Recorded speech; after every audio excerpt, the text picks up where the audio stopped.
The summons arrived via the crackling radio in my patrol vehicle, a discordant symphony against the relentless percussion of rain on the roof. It was Deputy Miles, his usually steady voice tinged with an uncharacteristic tremor. "Sheriff Thorne," Keed said, "got a report of an abandoned vehicle up on Old Hollow Road, registered to the Henderson family, been flagged as missing persons. Sir, 3 weeks now. Old Hollow Road." Even the name carried a certain miasma of disquiet. It was a treacherous stretch of asphalt that snaked its way through the densest part of Blackwood National Forest, notorious for sudden fog banks and a disorienting lack of landmarks. In inclement weather, like the torrential downpour currently lashing our county, it was a place most sensible folk avoided. My name is Sheriff Alistair Thorne, and I've been the chief law enforcement officer in Havenwood County for nigh on 20 years. I've witnessed my share of strange occurrences, the kind that fester in the shadowed corners of rural communities. But the Henderson case had a particularly insidious quality, a cold dread that had settled over the county from the moment their empty farmhouse was discovered. The drive up Old Hollow Road was an exercise in strained concentration. Rain, thick as a shroud, transformed the familiar curves and inclines into an alien landscape. My headlights cut feeble swaths through the deluge, illuminating little more than the slick, black tarmac and the ghostly dance of waterlogged foliage. The wind howled through the ancient pines, a mournful chorus that seemed to resonate deep within my chest. It took nearly an hour to locate the Henderson sedan. It was parked haphazardly on a narrow shoulder, dangerously close to a precipitous drop into the ravine below. The vehicle, a dark blue station wagon, appeared almost swallowed by the gloom, its paintwork reflecting the strobing blue and red of my emergency lights in distorted, fleeting patterns. As I brought my vehicle to a halt behind it, a peculiar stillness settled over the immediate vicinity. The cacophony of the storm seemed to recede, replaced by an unnerving, almost preternatural quiet. It wasn't merely the absence of sound. It was a heavy, expectant silence, as if the very air was a coiled spring, tensed and waiting. The forest, moments before a thrashing, roaring entity, now stood preternaturally still. The ancient trees like silent, brooding sentinels. I donned my weatherproof jacket. The hood pulled low, and stepped out into the biting wind. The rain, though lessened in its immediate ferocity around the vehicles, still managed to find its way down my collar, a chilling trickle against my skin. My flashlight beam, sharp and focused, swept across the station wagon. The driver's side door was ajar. A dark maw in the side of the car. The passenger door on the same side was also slightly open. It was an odd detail, one that immediately set my teeth on edge. It didn't suggest a hurried exit in panic. It felt more deliberate, almost staged. My initial approach was cautious, my hand instinctively resting on the butt of my service weapon. The interior of the sedan, when I finally peered inside, was remarkably, disturbingly pristine. There were no signs of a struggle, no scattered belongings indicative of a frantic departure. The upholstery was clean, the dashboard free of dust, save for the light film of condensation that had formed on the inside of the windows. It was as if the family had simply dematerialized mid-journey. Then I saw it. On the driver's seat, a plush, dark gray fabric, was a single child-sized muddy footprint. It was small, no bigger than my outstretched hand, the ridges of a sneaker tread clearly defined in the damp earth. The mud was dark, rich, and unmistakably fresh, a stark contrast to the otherwise immaculate condition of the car. A child's footprint on the driver's seat. A shiver, entirely unrelated to the cold, traced its way down my spine. The Hendersons had 2 children, 8-year-old Lily and 6-year-old Samuel. This print was small enough to belong to either of them. But what was it doing there? Why would a child be clambering onto the driver's seat in muddy shoes, only to vanish without a trace, leaving the vehicle otherwise untouched? The silence pressed in again, heavier this time. I could hear my own breathing, loud and ragged in the oppressive quiet. The rhythmic drip of water from the overburdened branches above sounded like a metronome, counting down to something I couldn't name but instinctively dreaded. I swept my flashlight beam around the immediate vicinity, half expecting to see a pair of eyes staring back from the impenetrable darkness of the woods. Nothing, just the slick, black trunks of trees and the dense undergrowth. Swallowing the light, I made a slow circuit of the vehicle. The trunk was closed and locked. The tires were intact, though caked with the same dark mud as the footprint. There were no other prints around the car, no indication of which direction anyone might have gone. The rain, while now a persistent drizzle rather than a downpour, would have made tracking difficult, but the sheer absence of any sign was deeply unsettling. It was as if they had been plucked from the car, or had simply dissolved. The feeling of being watched intensified, a prickling sensation on the back of my neck. I've experienced it before, the sixth sense that develops after years in law enforcement. But this was different. This wasn't the furtive gaze of a hidden suspect. This felt older, more pervasive, as if the forest itself was a conscious entity, observing my every move with a cold, indifferent scrutiny. The air grew heavy, thick with an unspoken malevolence, and the scent of damp earth and decaying leaves mingled with something else, something faintly metallic and unsettlingly sweet. The rain had blurred the already treacherous mountain road. Dispatch had called about an abandoned vehicle, registered to a family that had vanished 3 weeks prior. Sizamat. When I finally found the sedan, its doors were ajar, the interior pristine, save for a single child-sized muddy footprint on the driver's seat, and the silence. It wasn't just quiet. It was like the whole forest was holding its breath. And in that moment, I knew, with a certainty that chilled me to the bone, that the Hendersons hadn't just vanished. They had been taken by something that resided in the whispering pines, something ancient and unutterably patient. My investigation, I sensed, was only just beginning to brush against the edges of a horror that defied rational explanation. The footprint was not a clue left behind, but a message, and the silence was its punctuation. The discovery of the Hendersons' vehicle, with its single, inexplicable footprint, marked the descent into a deeper, more unnerving phase of the investigation. Back in the relative sanity of my office, the fluorescent lights hummed a mundane counterpoint to the disquietude that had taken root in my mind.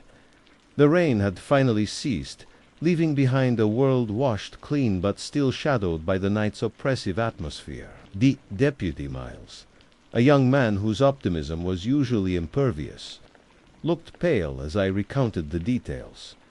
We initiated a comprehensive search of the area surrounding Old Hollow Road. Search and rescue teams, K-29 units and local volunteers combed through the dense undergrowth of Blackwood National Forest. For days, the air was filled with the sounds of their efforts, distant shouts, the barking of dogs, the crackle of radios.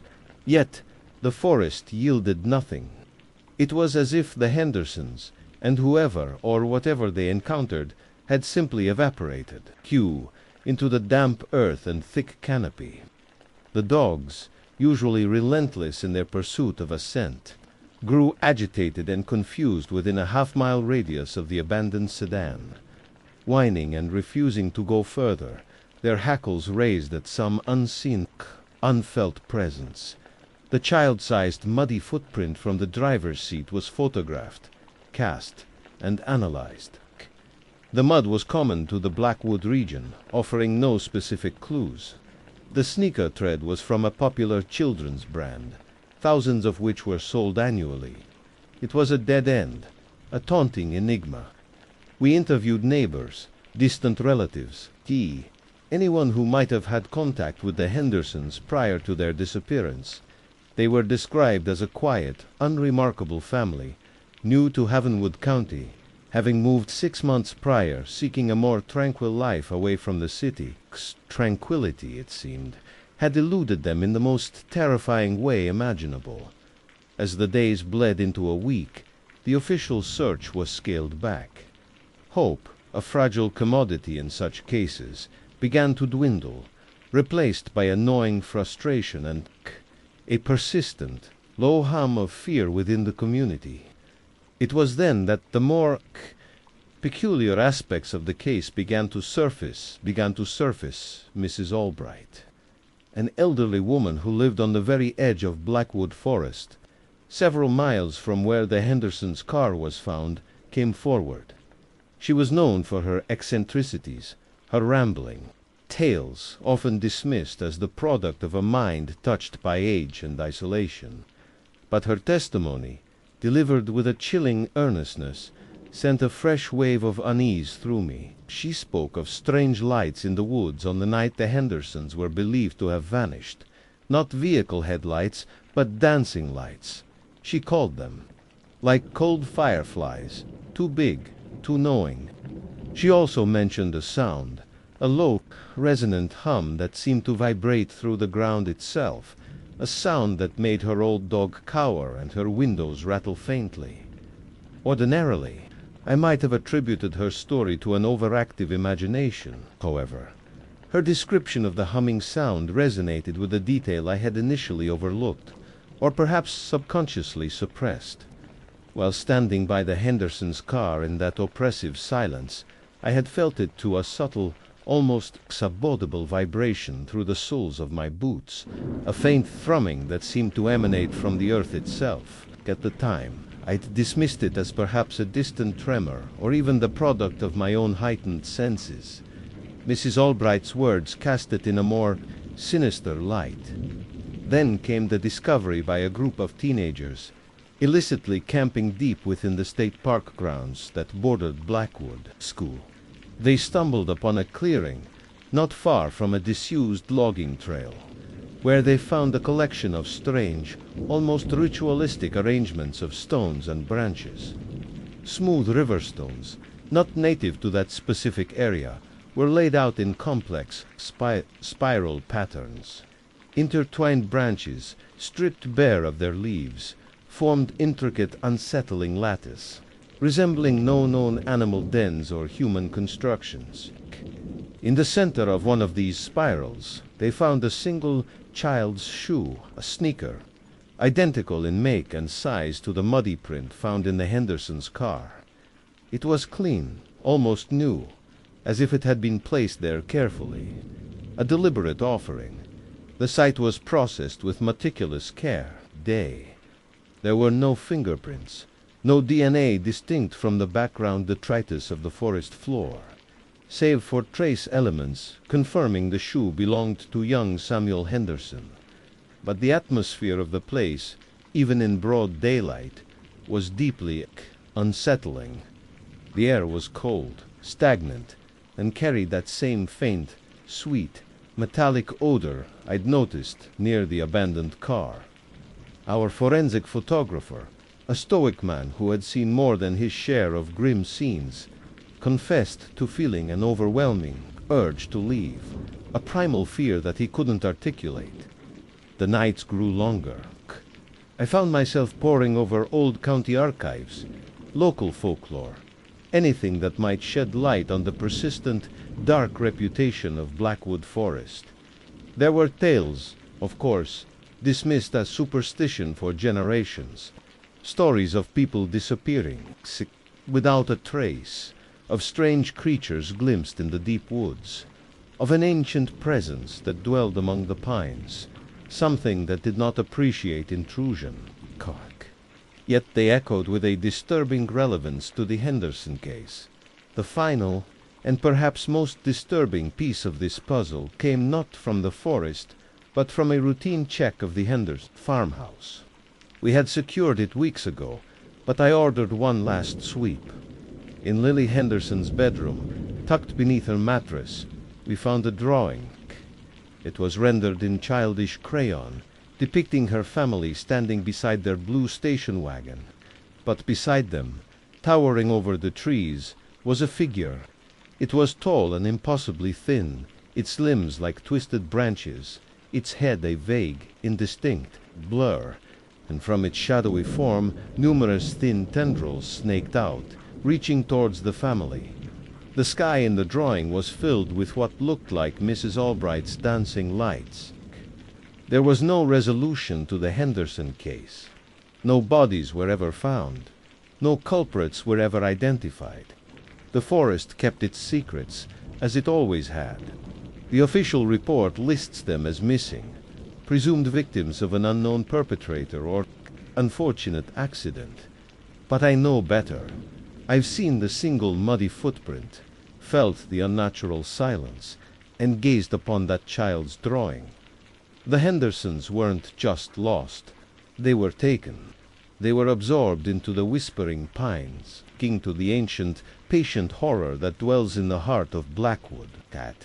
And sometimes, on nights when the wind howls just right, I think I can hear a faint, resonant hum carried on the breeze, a chilling reminder of the silence that followed the rain, and the darkness that waits just beyond the tree line. The case remains open, a cold, festering wound in the memory of Havenwood County, a testament to the unsettling truth that some doors are best left unopened, and some silences are best left unbroken. Years have a way of sanding down the sharpest edges of grief, of laying a fine dust of normalcy over even the most grotesque of memories.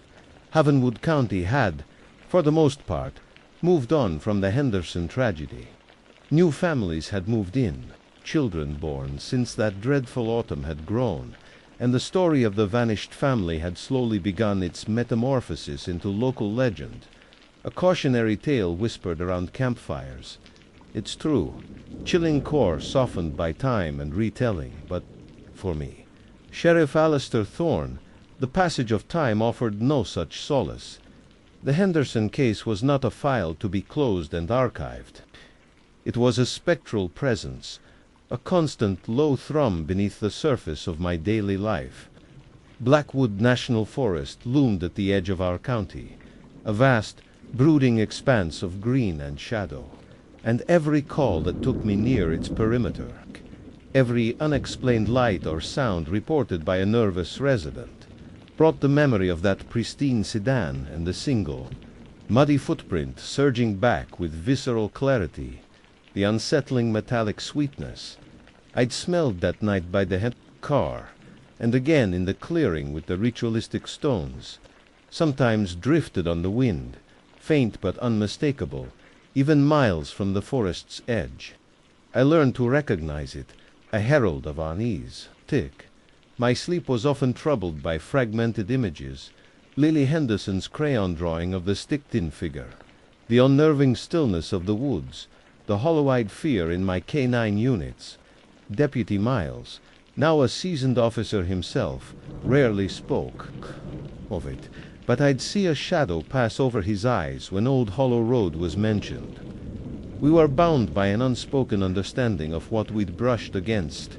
It was late October, nearly a decade to the day since the Hendersons disappeared, when the familiar chill returned, sharper and more insistent than it had been in years. The call came in just after dusk. A hiker, a tourist named Marcus Cole, overdue from a trek into a seldom-used trail system on the southern fringe of Blackwood.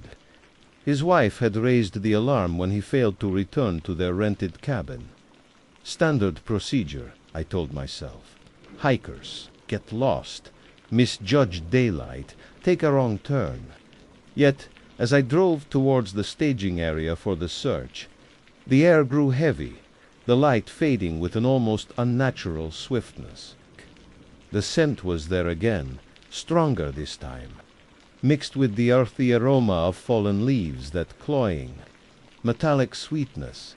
The initial search yielded nothing but Cole's rental car, parked neatly at the trailhead. Inside, a half-eaten sandwich and a map with his intended route highlighted. Kit was a challenging but well-marked trail, not one where an experienced hiker like Cole should have easily lost his way.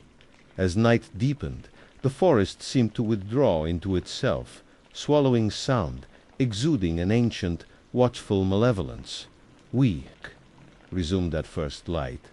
The search teams were larger now, better equipped than they had been for the Hendersons. Drones with thermal imaging capabilities were deployed, their operators scanning the dense canopy for any sign of heat. For hours, there was nothing. Then, one of a canine handler's radio crackled. "Sheriff, you need to see this. Off the main trail, about a mile north of Lost Creek Falls." I made my way to their location, a knot tightening in my stomach with every step. The air here was significantly colder, the silence profound. The dog, a usually boisterous German shepherd, was pressed low to the ground, whining softly, its gaze fixed on a point just beyond a thicket of rhododendrons. Pushing through the dense foliage, I emerged into a small, shadowed glen. It was eerily similar to the clearing where Samuel Henderson's shoe had been found years ago. And in the center, not stones this time, but an arrangement of personal belongings. A pair of neatly folded hiking socks, a compass resting atop them, and beside that, a small, digital camera. Marcus Cole's camera. One of my deputies, a young woman named Chen, carefully picked up the camera, her gloved hands steady despite the palpable tension. "There are photos on it, Sheriff," she said, her voice hushed. We reviewed them back at the temporary command post. The first dozen were innocuous. Scenic shots of the trail, a selfie of Cole smiling, the vibrant autumn foliage. Then, the images began to change. The light seemed dimmer, the angles slightly off, as if taken in haste or under duress. One photo showed a blurry, indistinct shape partially obscured by tree trunks, tall and unnaturally slender. My blood ran cold. It was achingly familiar, a horrifying echo of Lily Henderson's drawing. The final few photos were almost entirely dark, save for what looked like pinpricks of light, the cold fireflies Mrs. Albright had described. The very last image was a close-up, seemingly accidental, of Cole's own terrified face, eyes wide, mouth agape in a silent scream, his features illuminated by a faint ethereal glow from an unseen source just out of frame. And in the background, barely discernible in the gloom but there nonetheless, was the suggestion of a multi-limbed silhouette reaching. Marcus Cole was never found. Like the Hendersons, he was consumed by Blackwood. The official explanation, for public consumption, was death by misadventure, exposure to the elements. But those of us who saw the photos on that camera, who had stood in that cold, silent glen, knew the truth was far more monstrous. I am an old man now, my tenure as sheriff drawing to a close. Carry the weight of these disappearances, the burden of knowledge that cannot be shared with a world that prefers its horrors fictional. Blackwood National Forest still stands, its ancient trees whispering secrets to the wind. The metallic sweetness still taints the air on certain nights, and the silence that falls over those woods is not one of peace, but of anticipation. It is waiting, and I fear that the pattern, the cycle, is far from over. The forest remembers, and it is patient. The true horror is not just what happened to the Hendersons or Marcus Cole, but the chilling certainty that it will happen again. The whispers from the pines are not just the rustling of leaves. They are a beckoning call from something ancient, and it is always listening. My name is Marcus Thorne, and for 27 years I've been the sheriff of Blackwood County. It's a quiet corner of the world, a place where the biggest news is usually the winner of the annual county fair bake-off, or a dispute over property lines that's been simmering for generations. We're nestled in a valley, surrounded by dense ancient forests that crawl up the sides of the mountains like a dark green tide. The people here are sturdy, practical folk. They believe in hard work, minding their own business, and the kind of God that doesn't meddle much in the day-to-day. We don't have much patience for hysterics or flights of fancy. As sheriff, I've built my career on that same foundation. Logic, evidence, and the calm, unshakable belief that for every strange event there is an equally mundane explanation. A bump in the night is a raccoon in the trash. A ghostly figure. His headlights playing tricks through the fog. I've seen it all, and I've explained it all away, until the night I got the call from Agnes, Periwinkle. It was a Tuesday in late October. A cold, sharp wind was rattling the windows of the station, carrying the scent of wood smoke and damp earth. I was finishing up paperwork, the drone of the fluorescent lights the only sound besides the scratching of my pen. Most nights in Blackwood are quiet, but this one felt different. The silence was heavier, deeper. The dispatcher, a young kid named Miller, buzzed my office. His voice was a little tight. "Sheriff, got a call from out on Blackwood Creek Road. Agnes Periwinkle. She's reporting a prowler." I sighed, rubbing the bridge of my nose. A prowler call wasn't unusual, especially with the nights drawing in. Teenagers looking for a thrill, usually. "All right, Miller, I'm on my way. Did she give any description?" There was a pause. "That's the thing, Sheriff. She was hard to understand.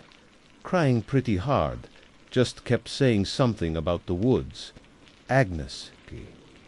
Periwinkle was one of the town's fixtures, a sweet old lady in her late 80s. She lived in the same small farmhouse her parents had built, right on the edge of the Blackwood forest. Her husband, Harold, had passed away from a heart attack 2 decades prior. Since then, she'd lived a quiet, solitary life, tending her garden and her chickens. She wasn't the type to cause a fuss for her. To call in a panic was enough to make me push my chair back and grab my coat without a second thought. The drive out to her place took about 15 minutes. The road got narrower and the houses fewer and farther between until it was just my headlights cutting a tunnel through the oppressive darkness. The trees on either side of the road were black, skeletal fingers clawing at the night sky. When I pulled into her gravel driveway, the only light came from a single bare bulb above her front door, casting long, dancing shadows. I found her huddled in an armchair in her living room, a faded quilt pulled up to her chin. The room smelled of lavender and old books, a scent I'd always associated with a comforting, grandmotherly presence. But tonight, that comfort was gone. The air was thick with fear. Agnes was as white as a freshly laundered sheet, her eyes wide and fixed on the large picture window that looked out onto her backyard and the wall of trees beyond. "Agnes, it's Sheriff Thorne," I said softly, keeping my voice even. "What's going on?" She flinched at the sound of my voice, her head snapping towards me. It took a moment for her to focus, for the recognition to dawn in her terrified eyes. "Sheriff," she breathed, her voice a dry, cracking whisper. Thank God it was out there. In the yard, I knelt beside her chair, keeping my movements slow and non-threatening. "A prowler, Agnes. Did you see him?" She shook her head, a violent, jerky motion. Cur. Knuckles were white where she gripped the quilt. "It wasn't a man, Sheriff," she whispered. The words seemed to catch in her throat, strangled by a terror so profound it made the hair on my arms stand on end. It was tall, so tall, taller, than the woodshed. I glanced out the window. The woodshed was a good 10 feet high. I kept my face neutral, my mind already cycling through the rational explanations. A bear standing on its hind legs, a trick of the light and shadow. And it wore a face, she continued, her voice dropping even lower, becoming a conspiratorial, horrified hiss. It wore the face of my Harold. The statement hung in the air between us, so utterly bizarre that for a moment I had no response. My brain, so accustomed to neat, logical boxers, simply couldn't find one to put that in. "Agnes," I said, my voice gentle but firm. "Harold. Harold passed away a long time ago. I know that." She snapped, a flash of her old fire returning. Tears welled in her eyes, spilling down her wrinkled cheeks. "Don't you think? I know that I buried him. I picked out the stone, but it was his face, Marcus, his eyes. But they were wrong. Empty, like looking into a well, and the way it moved. It was like a spider trying to remember how to be a man. I had dealt with the confused, the grieving, and the mentally unwell. My first thought was that her age and her loneliness were finally catching up to her. A waking nightmare, perhaps, brought on by the isolation and the dark. Cool. "Okay, Agnes," I said, standing up. "I'm going to take a look around outside. You stay right here and keep the door locked. I'll be right back." I left her there, a small, trembling island in her sea of floral print furniture, and stepped out into the biting cold. I unholstered my flashlight, its powerful beam cutting a clean, white circle in the darkness. I started with a slow sweep of the yard. The grass was damp with dew, glistening under my light. I walked the perimeter of the house, checking windows and doors.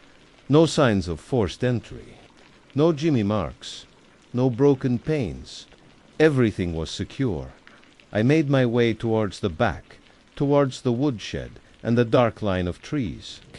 The wind soughed through the high branches, a mournful, whispering sound. I kept the beam low, scanning the ground for footprints. I found my own, clear in the soft earth near the back porch, and a few scattered tracks from a deer that must have passed through earlier. Nothing else. I reached the woodshed and played my light over its weathered planks. Then I pointed it towards the spot Agnes had been staring at, where the manicured lawn gave way to the wild, untamed forest.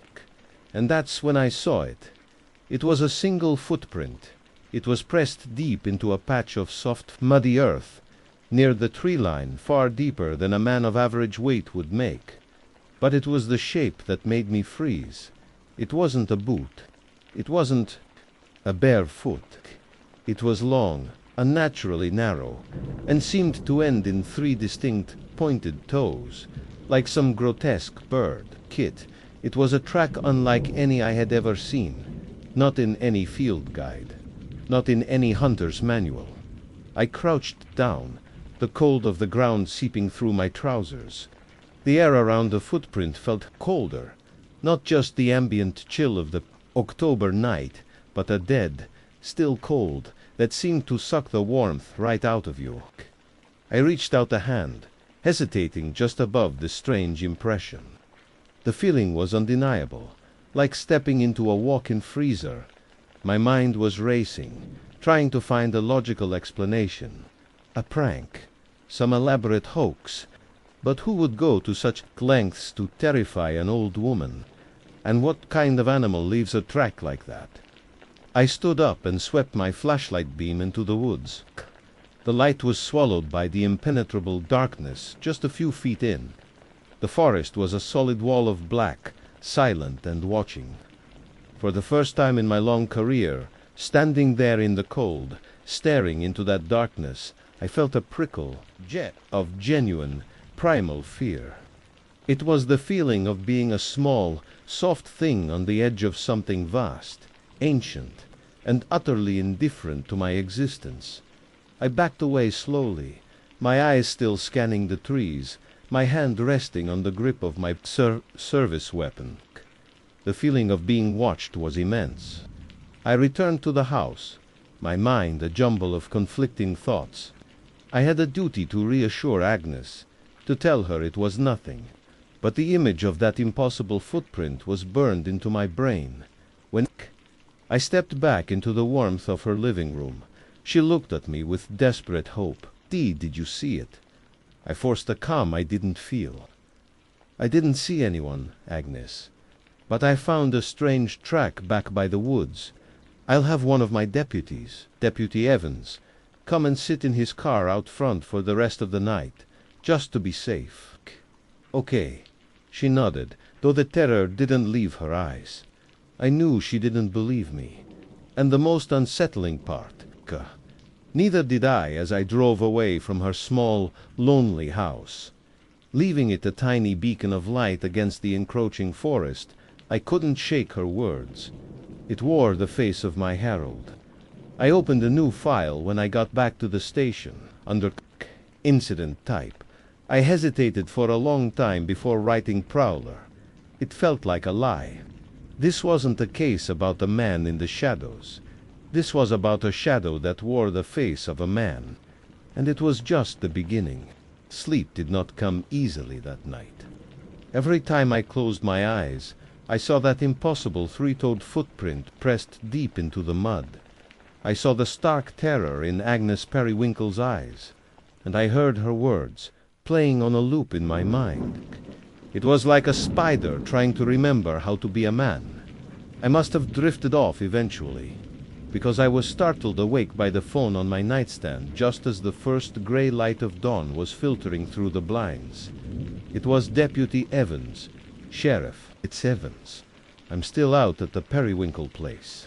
His voice was strained, tired, but with an undercurrent of something else, something spooked. "Everything quiet, Deputy?" I asked, sitting up and rubbing the sleep from my eyes. "Quiet? Yeah, you could say that. Too quiet," he said. "The woods went dead silent around 3 a.m., not a cricket, not a frog, nothing. And then, well, this is going to sound strange, Sheriff." I was already pulling on my uniform. "I'm in the mood for strange Evans. Go on the radio." It started acting up, not static exactly. It was voices, whispers. Couldn't make out the words, but it sounded like a dozen people, all whispering, at once, right through the speaker. Lasted about 10 minutes, then stopped as suddenly as it started. And Sheriff, right before it stopped, clear as a bell, I heard the man say a name. A cold knot formed in my stomach. "What name, Deputy?" "Agnes," he said, and the single word sent a chill down my spine that had nothing to do with the morning air.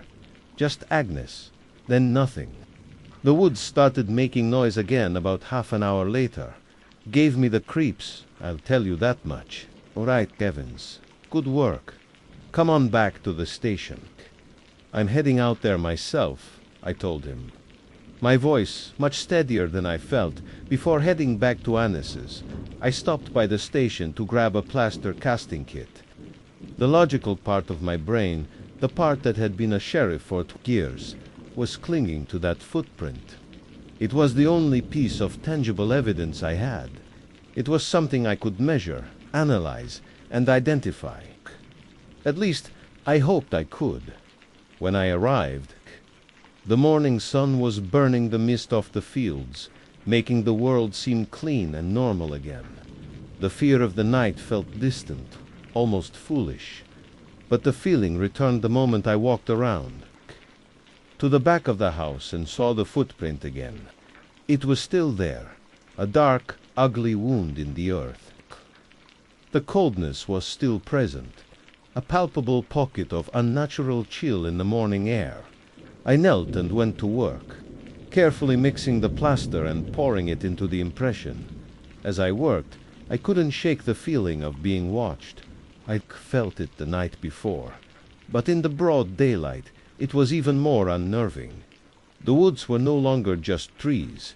They were a curtain, hiding an audience.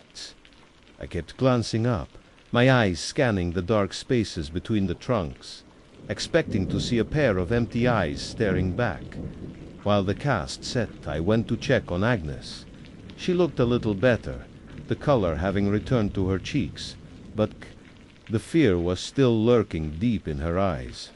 She'd made coffee, and we sat at her kitchen table, the silence broken only by the ticking of a grandfather clock in the hall. "He was a good man, my Harold," she said suddenly, staring into her cup. "He wouldn't hurt a fly. Loved these woods. Used to say they had a memory, that if you were quiet enough, you could hear the past." She looked up at me. "I think something in those woods remembers him, Sheriff, and I think it wants something." Her words, which I would have dismissed as grief-stricken fantasy just 24 hours ago, now seemed chillingly plausible. I tried to reassure her, but my words felt hollow. Before I left, I promised her I would have a patrol car drive by every hour, day and night. It was as much for my peace of mind as it was for hers.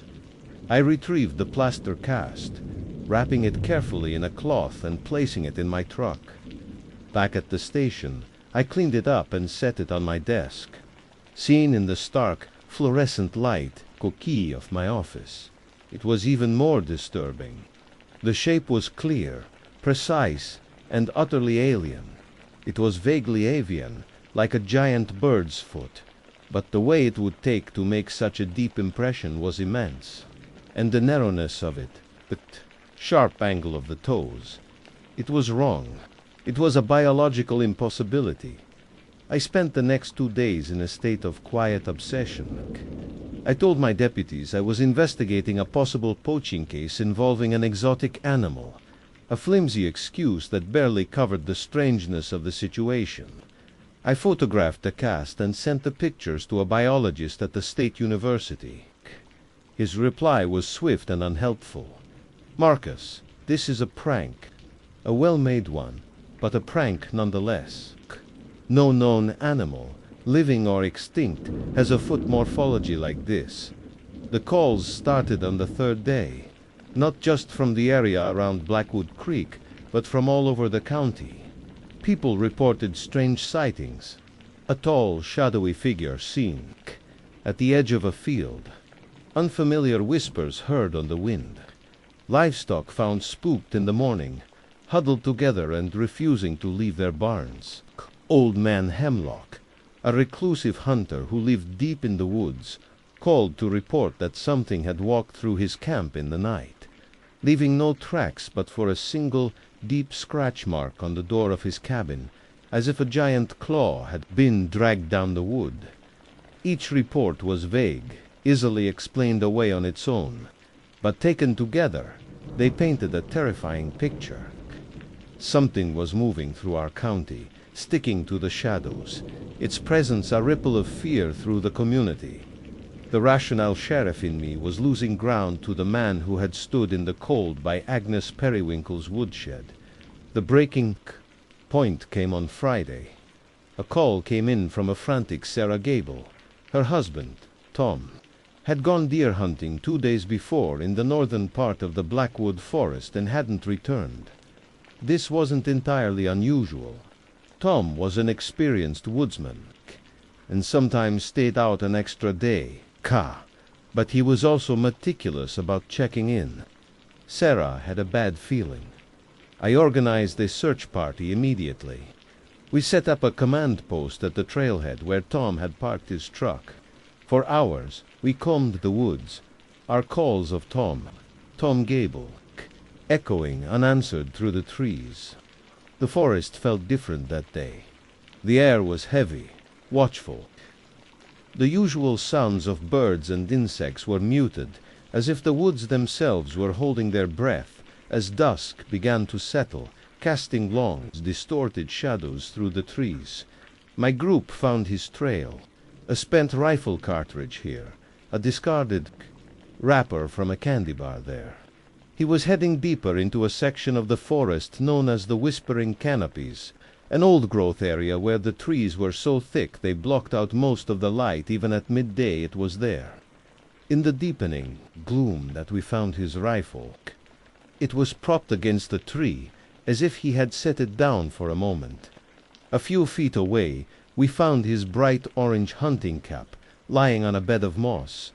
There were no signs of a struggle. No blood, no torn clothing. It was as if he had simply vanished. I sent the rest of the search party back to the command post, telling them I was going to do one last sweep of the immediate area before we lost the light completely. It was a lie. I needed to be alone. I had a sickening feeling that I knew what I was looking for. I turned on my flashlight and began to walk in a slow, expanding circle from where we found the cap. And then I saw them. Not one, but a series of them. The same three-toed tracks I had found at Annis's house, pressed deep into the damp soil. They led away from Tom Gable's last known position, heading deeper into the black heart of the forest. My heart was pounding in my chest, a frantic drum against my ribs. I followed the tracks, my flashlight beam bouncing nervously ahead of me. They moved in an unnatural, loping gait, the strides far too long for any man. The feeling of being watched was overwhelming now, a physical pressure on my skin. The tracks, led me to a small clearing, dominated by a massive ancient oak tree. And there, hanging from one of the lower branches, was Tom Gable's hunting knife, suspended by its leather lanyard. It was twisting slowly in a breeze I couldn't feel. I took a step into the clearing, my light fixed on the knife. And then I heard it.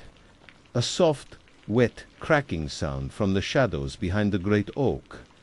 I froze, every muscle in my body screaming at me to run. I slowly raised my flashlight, its beam trembling, and pointed it towards the source of the sound. Beam cut through the darkness and landed on a figure.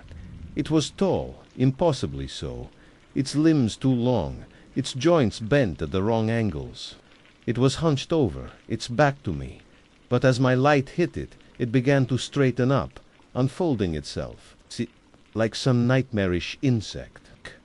It turned its head, and for a single, heart-stopping second, my light illuminated its face. It wasn't Harold's face this time, it was the face of a man. I'd seen in the newspaper just last week a hiker who had gone missing in the next county, Cover. But the face was wrong. The skin was stretched too tight over the bones, and the eyes were black, empty pits of absolute nothingness. It was a mask of flesh, and as it looked at me, its mouth stretched open into a silent, impossibly wide scream. For a long moment that stretched into an eternity, my world consisted of only three things: the trembling beam of my flashlight, the oppressive darkness of the ancient woods, and that silent, screaming face. My training, my 27 years of experience, every instinct honed by a lifetime of maintaining order, all of it evaporated into a cloud of pure, unadulterated terror. The part of my brain that was still functioning screamed a single, primal command: run. I didn't need to be told twice.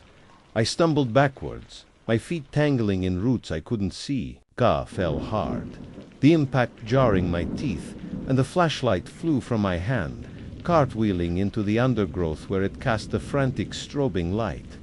The clearing was plunged into a disorienting dance of light and shadow. I scrambled on all fours, my hands sinking into the cold, damp earth, crab-walking away from the monstrous figure under the oak tree. I didn't dare look back. The wet, cracking sound started again, closer this time, a sound of unnatural articulation, of limbs moving in ways they were never meant to. I found my feet and ran. I ran blindly, crashing through branches that whipped at my face and tore at my uniform. I didn't care about the noise. I didn't care about the path. The only thought in my mind was to put distance between myself and that ... thing. The sounds of the forest were a cacophony in my ears, but behind it all I could hear a new sound, a soft, rhythmic scraping, like giant chitinous claws dragging. Through the leaf litter, pacing me. It wasn't running. It was stalking. It knew it was faster. It was enjoying the chase. I burst out of the tree line and onto the trail with a strangled sob, nearly colliding with a very startled Deputy Evans, who was just starting back into the woods to look for me. "Sheriff, are you all right?" he asked, his eyes wide at the sight of my scratched face and mud-caked uniform. I couldn't speak. I could only grab his arm and pull him back towards the command post, my breath coming in ragged, painful gasps. "Call it off," I managed to choke out. "Call off the search for tonight. He's not here." The lie tasted like ash in my mouth. Tom Gable was here. He was everywhere. Kills in the scraping sound I could still hear in my mind. He was in the impossible tracks pressed into the soil, and a piece of him was hanging from a branch, twisting in a phantom wind. Back at the station, the fluorescent lights felt like an interrogation. I told my deputies that I had found tracks from a large, aggressive bear near where Gable had disappeared. I told them it was too dangerous to continue the search in the dark. They accepted the story, though I could see the questions in their eyes as they looked at my disheveled state. They saw a sheriff who was shaken, but they assumed it was by the grim reality of a fatal animal attack. They couldn't possibly comprehend the truth. How could they? I could barely comprehend it myself. I locked myself in my office. The plaster cast of the footprint sat on my desk, a three-dimensional mockery of all things natural. I looked at it then, at the map on my wall, dotted, with pins marking the locations of the strange occurrences. Agnes's house on Blackwood Creek, Old Man Hemlock's cabin, the field where the shadowy figure was seen, and now the whispering canopies. It was a pattern, a hunting ground. My mind, free from the immediate life-threatening terror, began to work again, piecing things together in a way that horrified me more than the creature's appearance itself. This thing wasn't just a predator. It was a collector, a mimic. It didn't just kill its victims. It took something from them. It took their faces. It wore them like masks. Harold Periwinkle, a man dead for 20 years, his face remembered by the woods he loved. The hiker from the newspaper, a stranger, just a face it had acquired. And now, Tom Gable. It was building a wardrobe of identities, a collection of stolen lives. Agnes's words came back to me, no longer sounding like the ramblings of a frightened old woman, but like a terrifyingly accurate assessment. It was like a spider trying to remember how to be a man. It was learning. It was practicing. I felt a profound, soul-crushing loneliness. Who could I tell? The state police? The FBI? I could already hear the conversation. Kiss. I'd like to report a supernatural entity that steals faces. No, I haven't been drinking. I would be stripped of my badge and sent for a psychiatric evaluation before I finished the sentence. The laws I had sworn to uphold were written, better, for a world of men, of good and evil that could be understood and contained. They were useless against the nightmare that had crawled out of the ancient woods. I was alone. For 2 days, I barely left my office. I subsisted on stale coffee and the growing dread in my gut. I officially managed the missing person case of Tom Gable, a hollow, bureaucratic exercise that felt like a betrayal. We searched the woods again in the daylight, a large, organized party, but I knew we wouldn't find him. We were walking through the creature's living room, and it had simply put its toys away. The phone rang late on the second night. The caller ID read Periwinkle. My blood ran cold. I snatched the receiver. Agnes. There was no answer. Only a sound like an open radio channel. A rushing, whispering static. It was the sound Deputy Evans had described. My hand tightened on the receiver. I listened, my heart hammering against my ribs. The whispers swirled, a dozen bodiless voices, murmuring incomprehensibly. And then, through the static, a single voice rose, struggling to form words. It was a grotesque parody, a sound filtered through memory and decay. but it was undeniably meant to be the voice of a man I'd only ever seen in photographs. Agnes...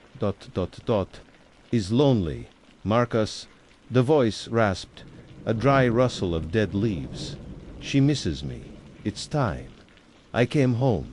The line went dead. I slammed the phone down, my chair scraping back as I shot to my feet. The time for fear was over. The time for hiding behind procedure and paperwork was over. This thing had started with Agnes, and it was going to end with Cure. It was a threat, a direct challenge. It knew my name. It had used the phone. It was closing the distance, moving from the wild places into our world. I went to the weapons locker and bypassed my standard-issue sidearm. I took out the department's 12-gauge pump-action shotgun. The solid mechanical heft of it in my hands was the only comfort in a world that had dissolved into madness. I filled my pockets with shells. As I walked out of the station, Deputy Evans looked up from the front desk. "Everything okay, Sheriff?" "I'm just going to check on a noise complaint," I said, the lie feeling clumsy and foreign. He nodded, but his eyes followed me as I left. He knew something was wrong. The drive back to Blackwood Creek Road was the longest of my life. The world outside my truck seemed unreal, a flimsy stage set. The only real things were the shotgun on the seat beside me and the cold, hard purpose, tear that had settled in my heart. This wasn't about the law anymore. This was an extermination. I wasn't a sheriff. I was a hunter, and I was going to hunt the thing that hunted men. As I turned onto her long gravel driveway, I saw that the house was dark. Every light was out. The patrol car I had posted was gone. I had pulled the extra patrols that morning, say, to aid in the search, a decision that now felt like a fatal error. The only illumination came from my headlights sweeping across the face of the old farmhouse. The front door was ajar, a sliver of blackness in the pale wood. An invitation. I killed the engine and the lights, plunging the world into near-total darkness, save for the faint light of a crescent moon. I sat for a moment in the sudden, ringing silence, the shotgun heavy in my lap. Every rational thought told me to call for backup, to wait for daylight, to do anything other than what I was about to do. But I knew this wasn't a fight that backup could win. This was personal. This was a reckoning in the dark. I got out of D truck, the crunch of my boots on the gravel sounding like gunshots in the stillness. I racked a shell into the shotgun's chamber, the SHK sound a definitive, final statement. I walked towards the house, towards the open door and the absolute darkness that lay beyond it. The air grew cold, the same unnatural chill I had felt. By the woodshed. The house didn't feel empty. It felt full. It felt like it was waiting. I stopped at the threshold. The barrel of the shotgun pointed into the black maw of the hallway. I could smell lavender and old books, and underneath it, something else. The scent of damp earth, of decay, of something ancient and wrong. I took a breath, stepped out of the world I knew, and crossed the threshold into the nightmare. Panic is a poor word for what I felt. It was a complete system failure, a cascading shutdown of every higher brain function, leaving only a single, screaming imperative. Go. My hands flew to the gear shift, my foot stomping on the accelerator, git, with a force that made the engine roar in protest. The car was still in park. For a horrifying, eternal second, the engine just screamed, the tires stationary. As the tapping on the window continued, patient and rhythmic, tap, tap, tap, I slammed the gear shift into drive.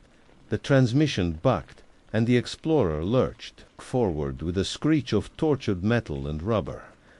I didn't care about finesse or procedure.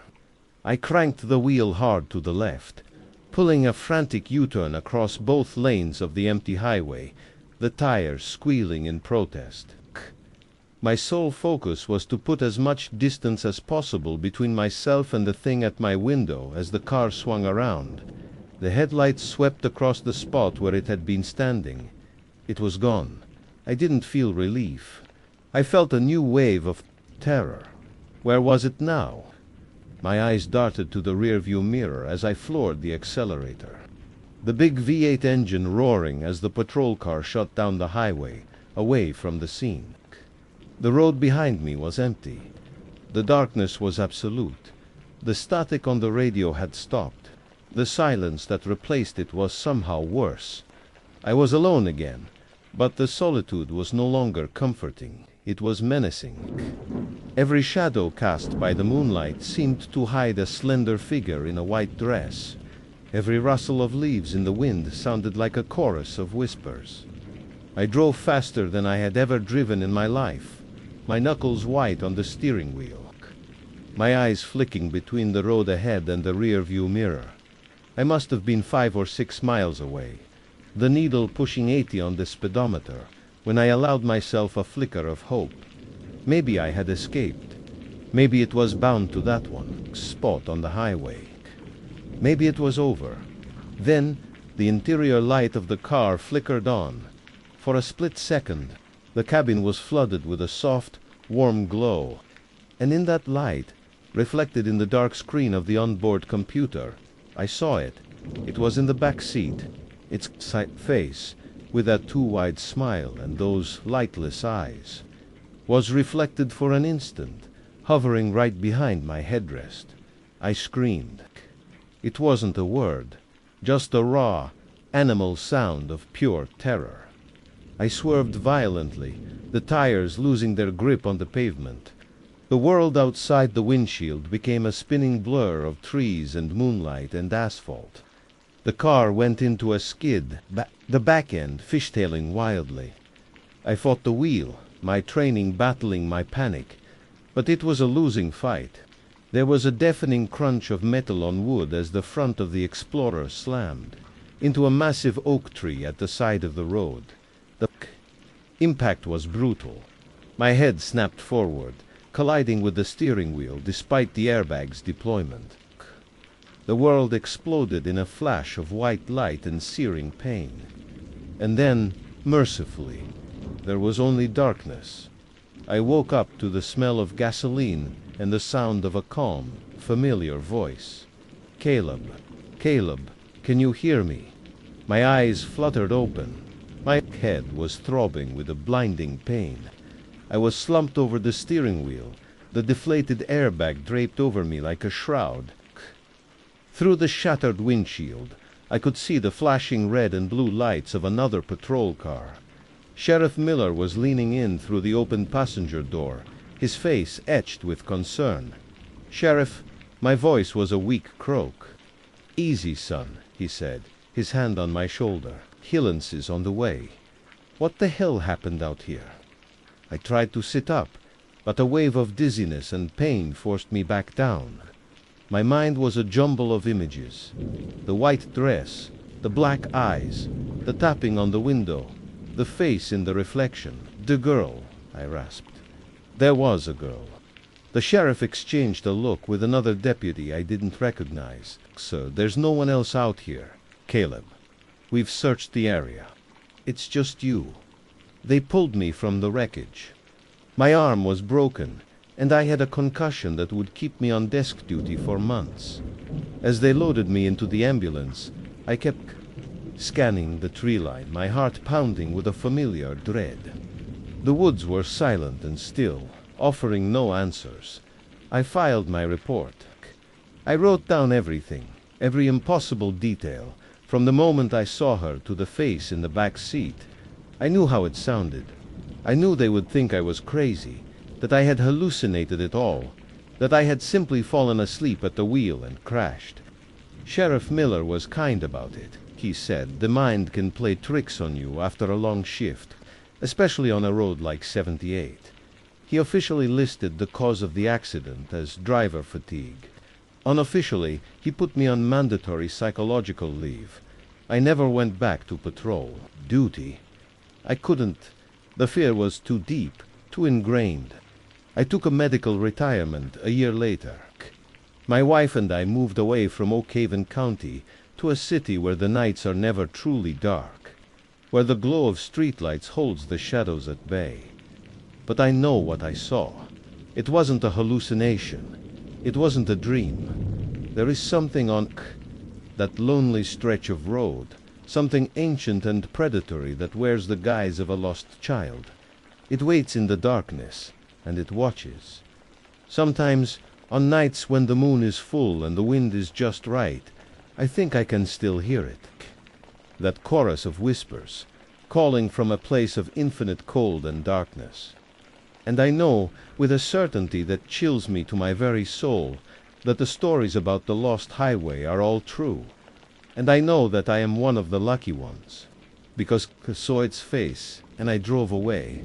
Others were not so fortunate. They stopped to help the girl in the white dress, and they were never seen again. They are the ones who are truly lost. Time ceased to have meaning. I don't know how long I stood there, frozen on the gravel shoulder, my mind refusing to process what my eyes were seeing.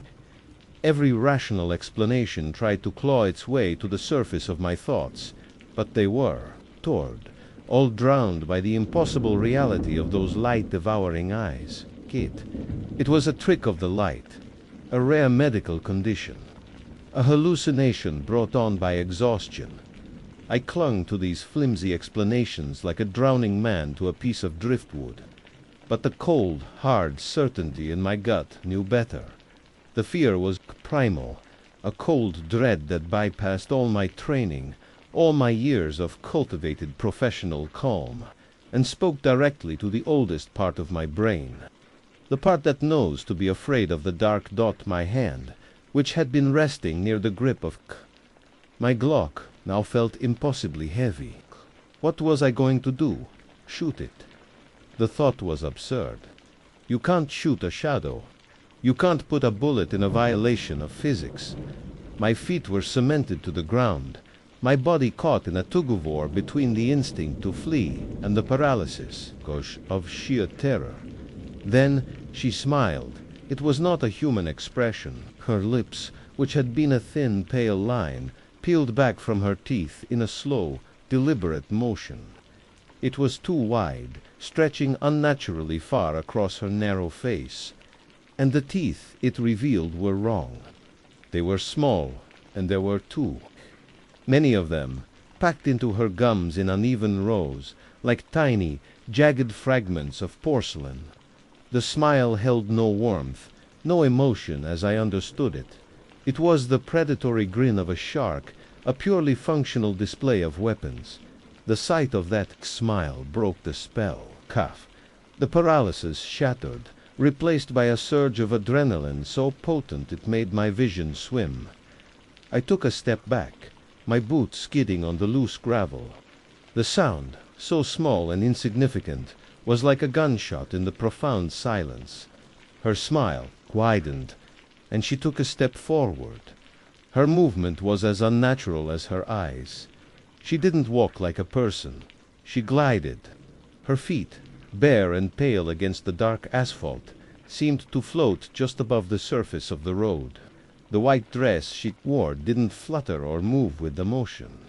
It remained perfectly still, as if it were carved from stone. She moved with a liquid grace that was both beautiful and utterly horrifying. "Stay back." The words tore from my throat, raw and hoarse. It wasn't a command. It was a plea.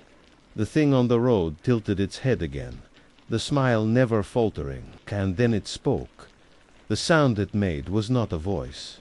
It was a chorus, a layered cacophony of whispers that seemed to come from all around me at once. It was the rustle of dry leaves, the buzz of a fly, the faint, desperate cry of a person in pain, all woven together into a single, horrifying sound that scraped against the inside of my skull.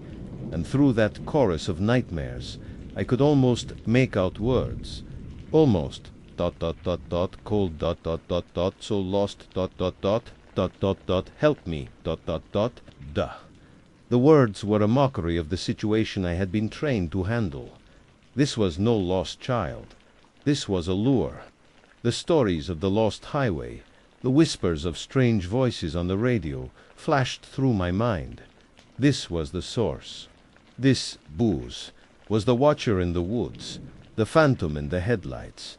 I abandoned all pretense of procedure. My only thought was survival. I turned and scrambled back towards the sanctuary of my patrol car. I didn't run. My legs felt like lead, and I was terrified to turn my back on it completely. I moved backwards, my eyes locked on the advancing figure. It matched my pace effortlessly, gliding forward as I stumbled back, the distance between us remaining constant. The black holes of its eyes were fixed on me, and I felt a pressure in my mind, a psychic weight, as if it were trying to pry my thoughts open. My hand fumbled for the door handle of the Explorer. The cold metal was a shock to my system, a grounding sensation in a world that had come unmoored from reality. I wrenched the door open and threw myself inside, slamming it shut and fumbling for the lock sill. The heavy thud of the mechanism engaging was the most reassuring sound I had ever heard. For a moment, I was safe. I was inside a locked steel box. The engine was still running, the headlights still pinning the creature in their glare. It had stopped its advance when I reached the car and now stood about 20 feet away, just at the edge of the light, its horrifying smile still fixed in place. I grabbed the radio, my hand shaking so badly it took 2 tries to lift the receiver to my mouth. Dispatch. This is Unit 7. I need backup. I need backup now. Route 78. Mile marker 14. Subject is hostile. I repeat, subject is hostile. The radio answered with a deafening burst of static, so loud it made me cry out and drop the receiver. It wasn't normal static. It was filled with those same whispering, layered voices, louder now, clearer, twisting into a symphony of pain and madness. The sound filled the cabin of the car, pressing in on me, vibrating through the seat. I looked back, out the windshield. It was gone. The spot where it had been standing was empty. My heart hammered against my ribs. Where did it go? Did it vanish? Did it retreat into the woods? I scanned the darkness on either side of the road, my eyes straining to see past the glare of my own headlights. The woods were a wall of black, impenetrable. A soft scraping sound came from my left. I turned my head slowly, my neck muscles screaming in protest. My breath hitched in my throat, pressed against the driver's side window, so close I could see the faint, ghostly image of my own terrified face reflected in it was the girl. Her face was inches from mine, separated only by a 1/4 inch of safety glass. The black voids of her eyes stared directly into mine. The impossibly wide smile was still there, and I could see the condensation of its breath fogging the glass. A detail so mundane, so real, that it made the situation infinitely more terrifying. It was here. It was real. And it was touching my car. Then it did something that finally broke me. It raised a hand, its long pale fingers pressing against the window, and it tapped. A single, slow, deliberate tap-tap against the glass. Ta! The sound a dry, brittle counterpoint to the screaming static from the radio and the frantic pounding of my own heart. It was a polite, almost curious gesture, the kind of tap a visitor might make at your front door. And in that moment, I knew, with absolute certainty, that the lock on my door meant nothing at all. Xit. My name is Caleb Rivas, and for the better part of 12 years, I have served as a deputy with the Oak Haven County Sheriff's Department. In a career like mine, you develop a certain professional detachment, a callus over the part of your soul that might otherwise be overwhelmed by the daily procession of human misery and strangeness. You learn to categorize events, to file them away in neat, logical boxes. Domestic disturbance. DUI, breaking and entering, runaway teen. These are the familiar rhythms of rural law enforcement, the predictable pulse of a community that is, for the most part, quiet and unassuming. O'Cavan County is not a place where things happen. It's a place where life unfolds, slowly and deliberately, like the turning of the seasons across the rolling hills and dense forests that define our landscape. My job is to patrol the veins of this county, the long winding roads that connect our small towns and isolated farmsteads. Most nights, it's a profoundly lonely duty. It's just me, the hum of the engine in my Ford Explorer, the intermittent crackle of the dispatch radio, and a vast stardusted sky that can make a man feel infinitesimally small. You see a lot of things from the driver's seat of a patrol car at 2 in the morning. You see the glowing eyes of deer and raccoons at the edge of the woods. You see the solitary lights of farmhouses, beacons of warmth in a sea of darkness. You learn the landscape so intimately that you can navigate by the silhouette of a particular oak tree or the sharp bend in a creek. You think you know every shadow, every secret the land holds. That was my mistake. I thought I knew the darkness. There is one stretch of road in our county that has always felt different, a place where the shadows seem deeper and the silence more profound. State Route 78. Officially, that's its name. But the locals, the old-timers who have lived here, there, whole lives, they have another name for it. They call it the Lost Highway. It's a 20-mile stretch of two-lane blacktop that cuts through the densest part of the O'Cavan woods, a place where the trees grow so thick and tall they form a canopy that can block out the sun on a bright afternoon. At night, it's like driving through a tunnel carved out of pure blackness. There are no streetlights, no homes, no businesses. For 20 miles, there is nothing but the road and the woods dot over the years. The Lost Highway has collected stories the way an old coat collects dust. They're the kind of tales you hear over a beer at the local tavern or from a nervous teenager you've pulled over for speeding. Stories of phantom headlights that appear in your rear-view mirror and then vanish. Whispers of strange, indecipherable voices bleeding through the car radio, even when it's turned off. People talk about a feeling of being watched, of a sudden, inexplicable cold that settles in the car, chilling you to the bone despite the heater being on full blast. Most chilling are the stories of disappearances. Not many, but enough to be remembered. A traveler passing through, a local who took a shortcut home and never arrived.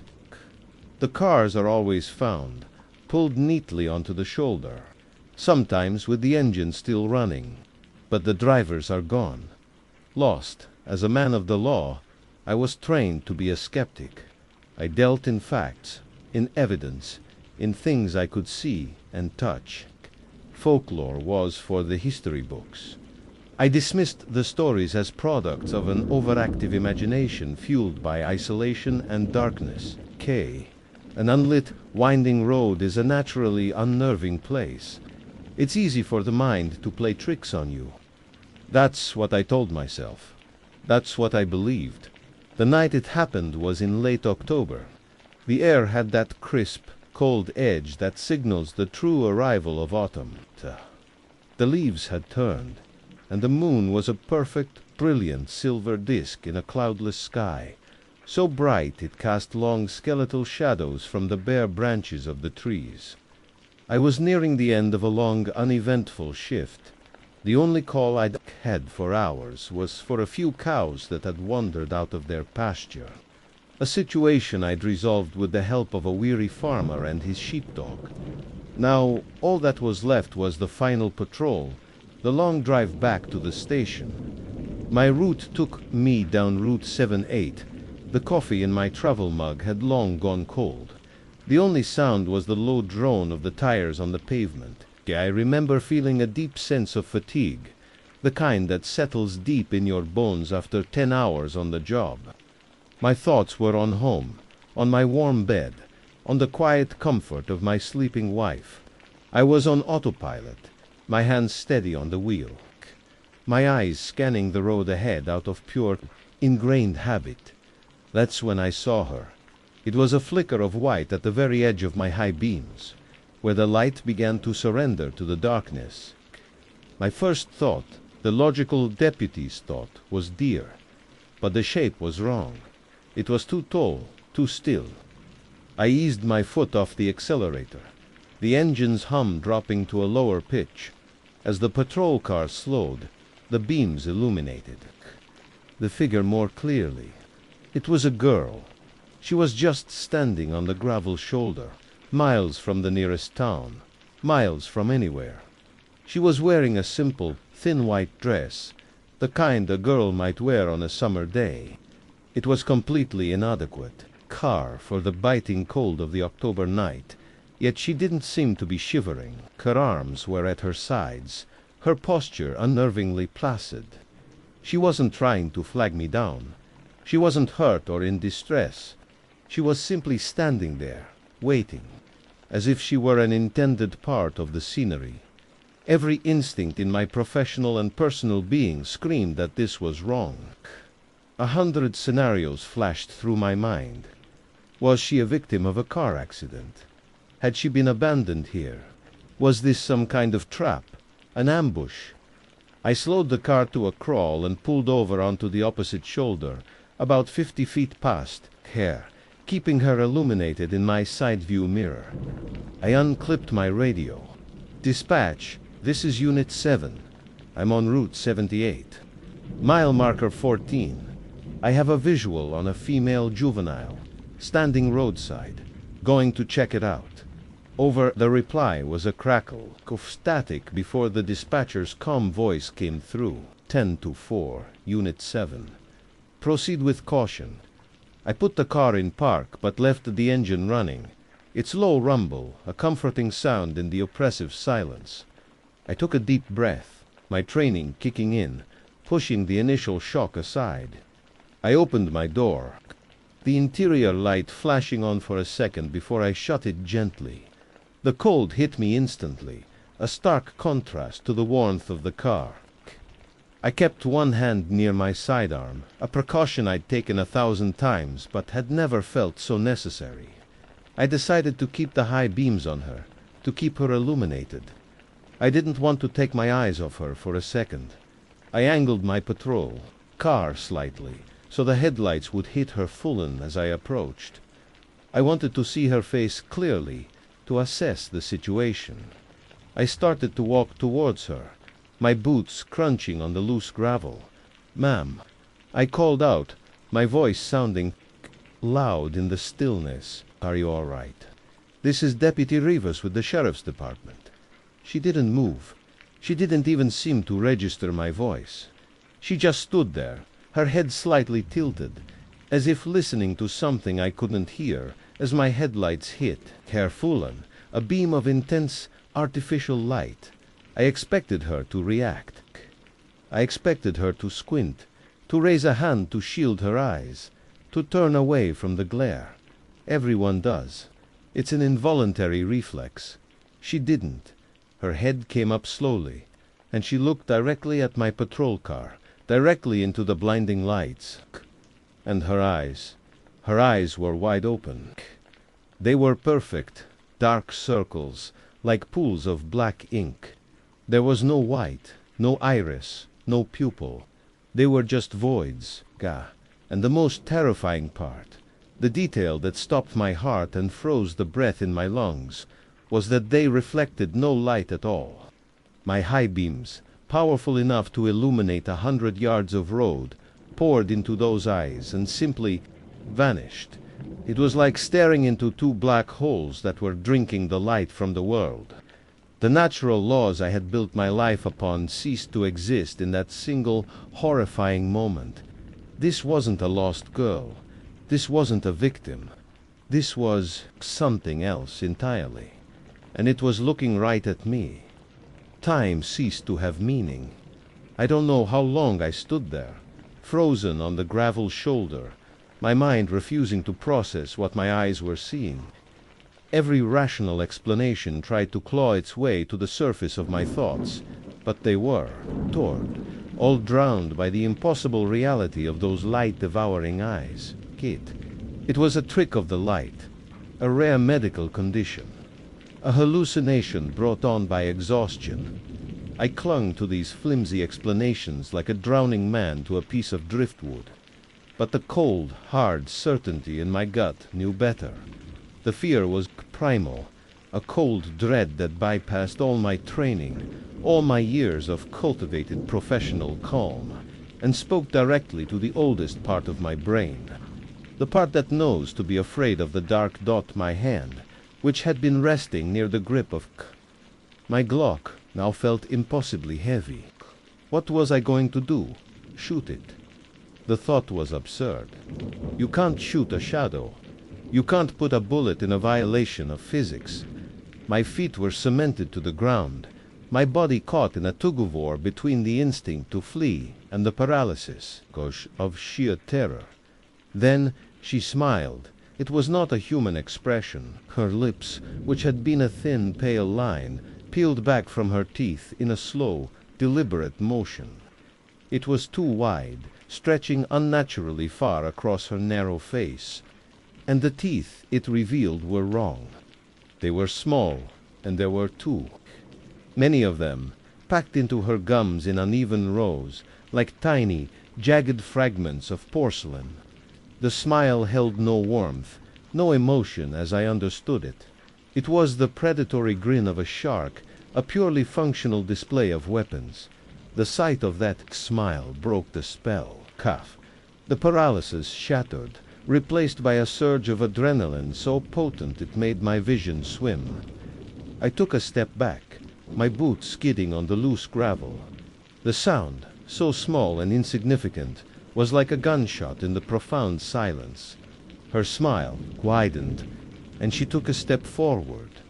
Her movement was as unnatural as her eyes. She didn't walk like a person. She glided. Her feet, bare and pale against the dark asphalt, seemed to float just above the surface of the road.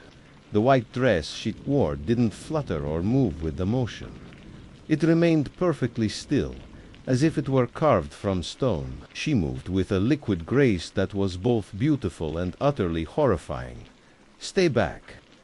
The words tore from my throat, raw and hoarse. It wasn't a command. It was a plea. The thing on the road tilted its head again, the smile never faltering, and then it spoke. The sound it made was not a voice.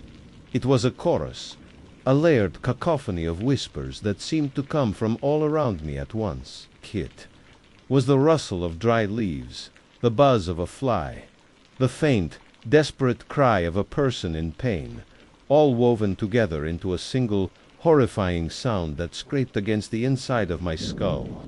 And through that chorus of nightmares, I could almost make out words. Almost. ...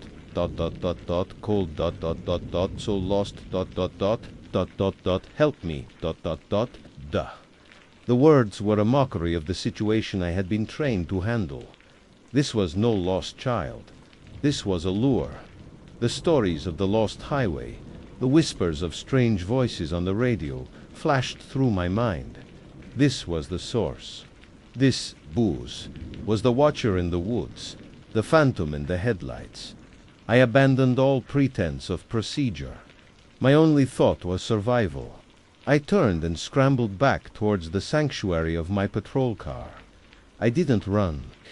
My legs felt like lead, and I was terrified to turn my back on it completely. I moved backwards, my eyes locked on the advancing figure. It matched my pace effortlessly, gliding forward as I stumbled back, the distance between us remaining constant. The black holes of its eyes were fixed on me, and I felt a pressure in my mind, a psychic weight, as if it were trying to pry my thoughts open. My hand fumbled for the door handle of the Explorer. The cold metal was a shock to my system, a grounding sensation in a world that had come unmoored from reality. I wrenched the door open and threw myself inside, slamming it shut and fumbling for the lock sill. The heavy thud of the mechanism engaging was the most reassuring sound I had ever heard. For a moment, I was safe. I was inside a locked steel box.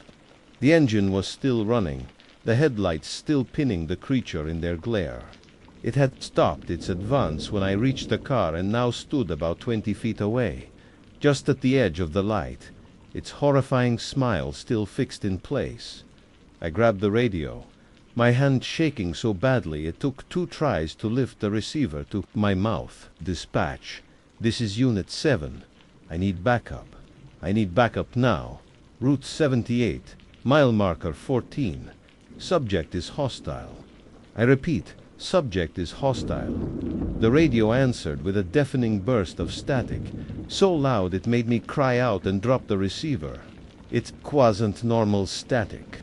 It was filled with those same whispering, layered voices, louder now, clearer, twisting into a symphony of pain and madness. The sound filled the cabin of the car, pressing in on me, vibrating through the seat. I looked back, out the windshield. It was gone. The spot where it had been standing was empty. My heart hammered against my ribs. Where did it go? Did it vanish?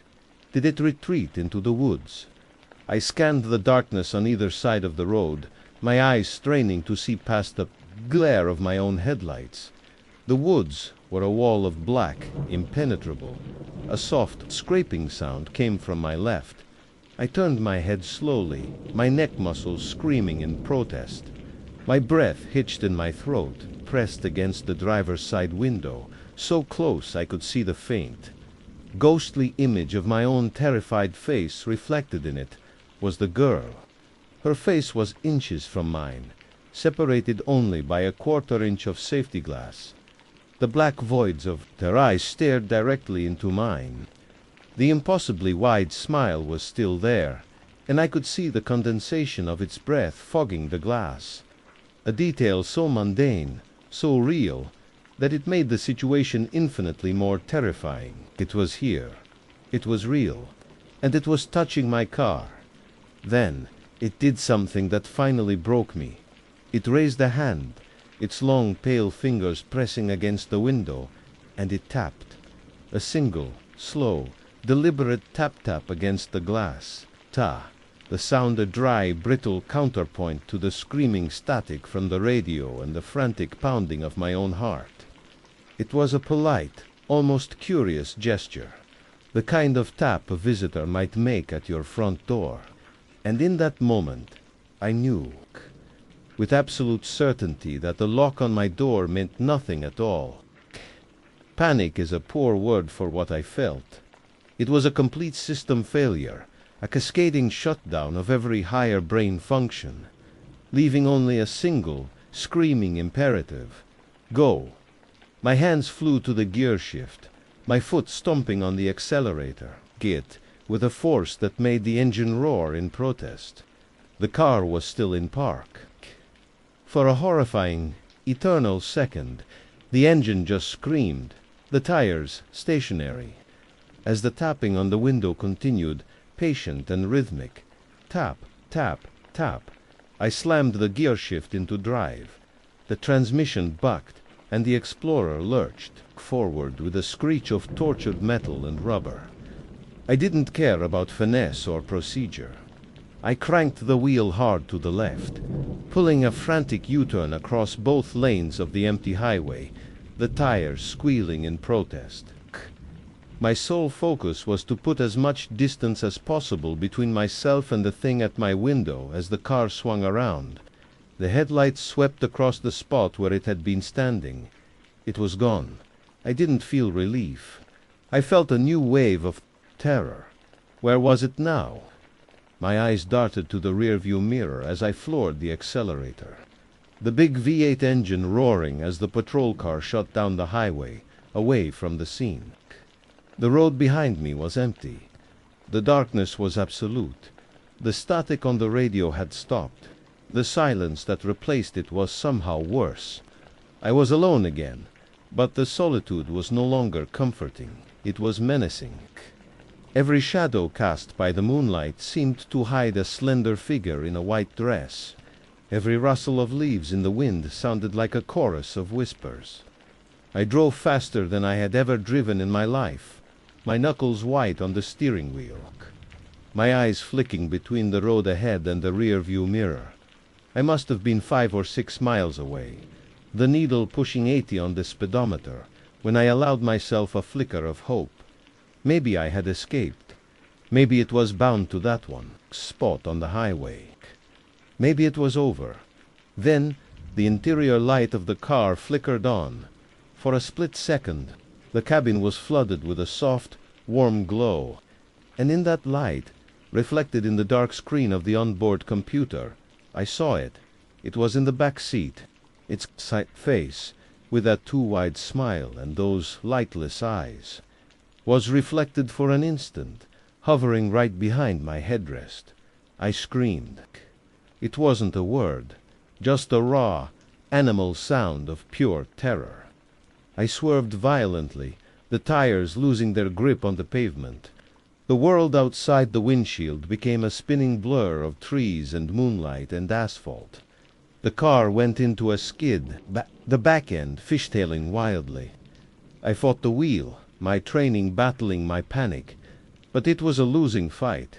There was a deafening crunch of metal on wood as the front of the Explorer slammed into a massive oak tree at the side of the road. The impact was brutal. My head snapped forward, colliding with the steering wheel despite the airbag's deployment. The world exploded in a flash of white light and searing pain. And then, mercifully, there was only darkness. I woke up to the smell of gasoline and the sound of a calm, familiar voice. "Caleb, Caleb, can you hear me?" My eyes fluttered open. My head was throbbing with a blinding pain. I was slumped over the steering wheel, the deflated airbag draped over me like a shroud. Through the shattered windshield, I could see the flashing red and blue lights of another patrol car. Sheriff Miller was leaning in through the open passenger door, his face etched with concern. "Sheriff," my voice was a weak croak. "Easy, son," he said, his hand on my shoulder. "Hillens is on the way." What the hell happened out here? I tried to sit up, but a wave of dizziness and pain forced me back down. My mind was a jumble of images. The white dress, the black eyes, the tapping on the window, the face in the reflection. "The girl," I rasped. There was a girl. The sheriff exchanged a look with another deputy I didn't recognize. "Sir, there's no one else out here. Caleb, we've searched the area. It's just you." They pulled me from the wreckage. My arm was broken, and I had a concussion that would keep me on desk duty for months. As they loaded me into the ambulance, I kept scanning the tree line, my heart pounding with a familiar dread. The woods were silent and still, offering no answers. I filed my report. I wrote down everything, every impossible detail, from the moment I saw her to the face in the back seat. I knew how it sounded. I knew they would think I was crazy, that I had hallucinated it all, that I had simply fallen asleep at the wheel and crashed. Sheriff Miller was kind about it. He said the mind can play tricks on you after a long shift, especially on a road like 78. He officially listed the cause of the accident as driver fatigue. Unofficially, he put me on mandatory psychological leave. I never went back to patrol. Duty?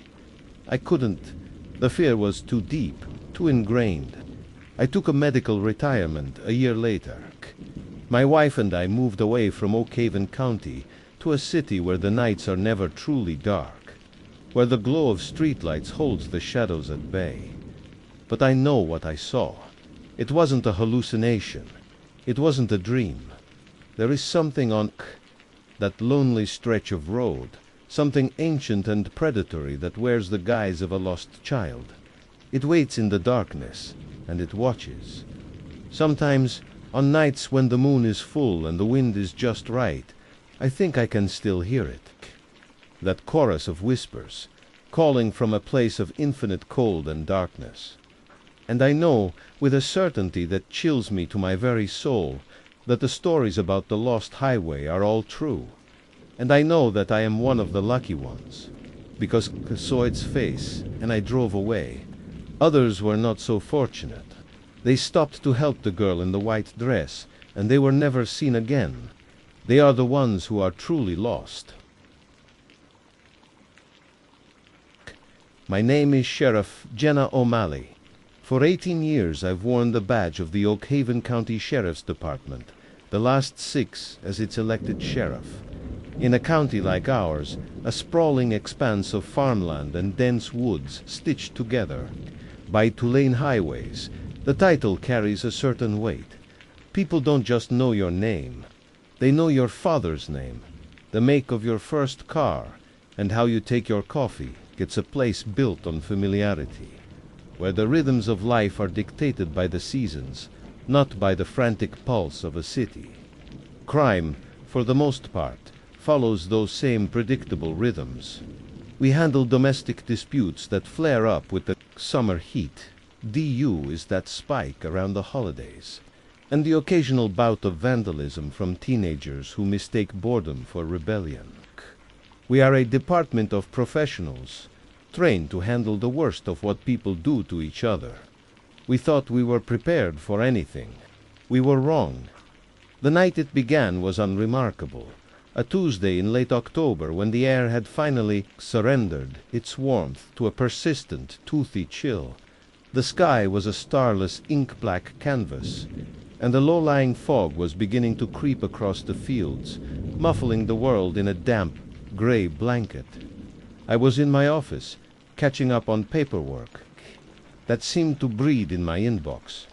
The scent of stale coffee and printer toner was the prevailing atmosphere. Deputy Miller, no relation to the farm, was on patrol, his voice a calm, intermittent crackle over the radio as he ran plates on a suspicious vehicle parked by the old quarry. Everything was routine. Everything was quiet.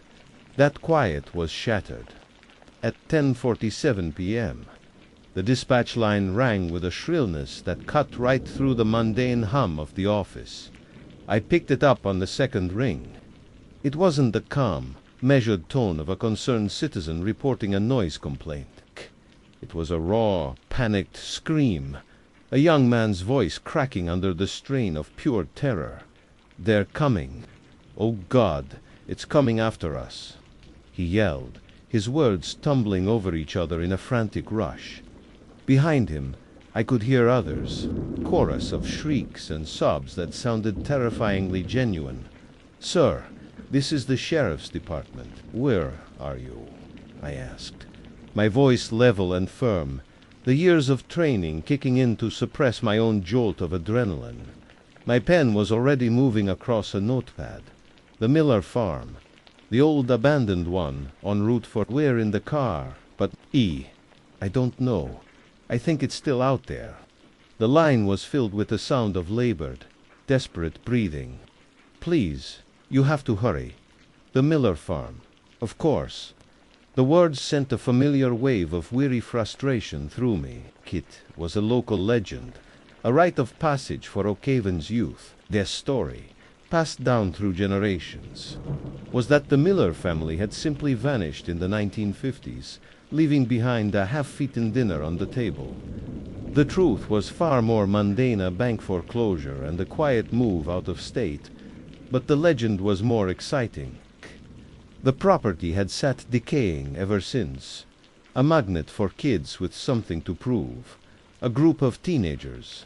"Of course," I muttered to myself as I grabbed my jacket and keys. I radioed Deputy Miller, directing him to meet me at the location.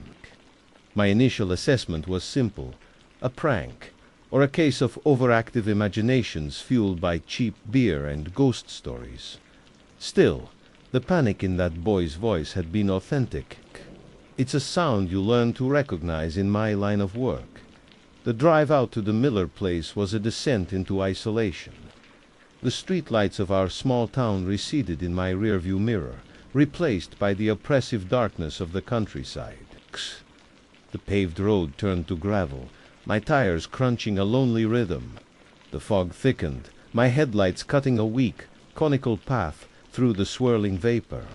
It felt like driving into another world, a place where the normal rules didn't apply. I tried to rationalize what the kid had said. It's coming after us. An animal, perhaps. A coyote or a bear, spooked by their presence. It was possible. When I arrived, Deputy Miller's cruiser was already there, its blue and red lights painting the gnarled, leafless trees in strobing, ghostly colors. 4 teenagers were huddled by his vehicle, wrapped in emergency blankets he'd pulled from his trunk. They were a mess. One girl was crying uncontrollably into her hands. Another was staring blankly into the darkness, her face pale and slack with shock. Boy who had called, a lanky kid named Kevin, was trying to recount what happened, his voice trembling so badly he could barely form the words. "We were just looking around," he stammered, his eyes wide and unfocused. "We went into the barn. It was a dare. What happened in the barn, son?" I asked, keeping my tone gentle. He swallowed hard, his gaze darting towards the looming, skeletal structure of the barn, which stood about 50 yards away, a black void against the slightly less black sky. There was this sound, a scraping, and a smell, like chemicals or something. Sharp, it burned my nose. And then we saw it. A girl, whose name I later learned was Sarah, whispered. Her voice was hoarse. It came from the back of the barn, from the shadows. It wasn't a person. It wasn't an animal. It moved wrong. "What do you mean, wrong?" Deputy Miller asked, his pen poised over his own notepad. She shook her head, a fresh wave of tears spilling down her cheeks. I can't describe it. It was tall, but it wasn't standing.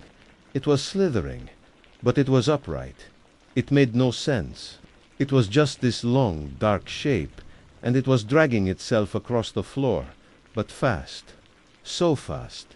Slithered upright. The 2 words hung in the cold, damp air, a contradiction that made the hair on my arms stand up. It was the kind of description that a mind wouldn't invent. It was too specific, too bizarre. I left the teens with Deputy Miller and started towards the barn, my heavy-duty maglite cleaving a path through the fog. The air grew colder as I approached, and then I caught the smell Kevin had described. It was a pungent, acrid odor, like industrial-strength ammonia. It was completely out of place, a chemical stench in the middle of acres of dying leaves and damp earth. It was the first thing that told me this was more than just a teenage prank. My hand rested on the grip of my service weapon as I pushed open the groaning barn door. The beam of my flashlight cut through the darkness, illuminating a cavernous space filled with the ghosts of a forgotten life. Dust motes, thick as insects, swirled in the light. Rusted skeletal pieces of farm equipment lay scattered about like ancient bones. The ammonia smell was overpowering in here, catching in the back of my throat. I swept the light across the interior, my boots crunching on the dirt floor. Nothing, just decades of decay and neglect. I was about to turn back, to write it off as a hallucination brought on by fear and the strange fumes, when my light fell upon the floor in the center of the barn that my breath caught in my chest. There, etched into the packed dirt, was a series of deep, parallel gouge marks. They were about a foot apart and ran in a straight, deliberate line from the dark recesses at the back of the barn. They weren't tire tracks. They weren't footprints. They looked as if someone had dragged a massive, heavy rake with thick, sharp tines through the earth. They were deep, at least 6 inches in some places, and disturbingly fresh. The edges of the furrows were still sharp and damp. I followed the marks with my flashlight beam, my heart hammering against my ribs. The logical, procedural part of my brain was struggling to find a rational explanation, but failing. The tracks were a physical impossibility without heavy machinery, yet there were no other signs of entry. The gouges led me across the length of the barn, a clear, undeniable path. They stopped abruptly at an old stone well set into the floor, near the eastern wall, and that's where the scene went from inexplicable to terrifying. The well, which by all accounts should have been as old and rotted as everything else in this place, was sealed, not with an old stone lid or a decaying wooden cover. It was boarded up with thick, fresh-cut planks of pine. The nails, holding them in place, were new, their silver heads gleaming in my light, a stark contrast to the rust and rot that surrounded them. Someone had been here very recently. Someone had sealed this well with a purpose. I stood there for a long time, the beam of my flashlight fixed on those new boards. The ammonia smell seemed to be seeping up from between the cracks. The hysterical words of the teenagers echoed in my mind. It slithered upright. I looked back at the gouge marks leading from the darkness, ending at this freshly sealed tomb in the floor. A cold, heavy certainty settled in my gut. The teenagers hadn't been chased by something from the barn. They had interrupted something, and whatever that thing was, it was now, I suspected, on the other side of those freshly hammered boards. Retreating from the barn felt like breaking the surface of stagnant water. The air outside, though still cold and foggy, was clean, and I took a deep breath, trying to clear the chemical stench from my lungs and the impossible image from my mind. I instructed Deputy Miller to take the teenagers back to the station, to get their full statements and call their parents. I told him to treat the barn as a crime scene. He gave me a look, a mixture of confusion and concern, but he nodded. He knew from my tone that this was no longer about kids trespassing. I stayed behind, securing the property with crime scene tape that looked flimsy and absurd against the encroaching woods. The yellow tape, a symbol of order and procedure, felt like a child's drawing meant to ward off monsters. Every rustle of leaves, every snap of a twig in the darkness, sent a jolt through my system. I kept my hand on my weapon, my eyes scanning the impenetrable blackness beyond the barn. Caught the thought of what could make those tracks, of what might be lying dormant beneath those fresh pine boards, was a cold weight in my stomach. This wasn't in any manual I'd ever read.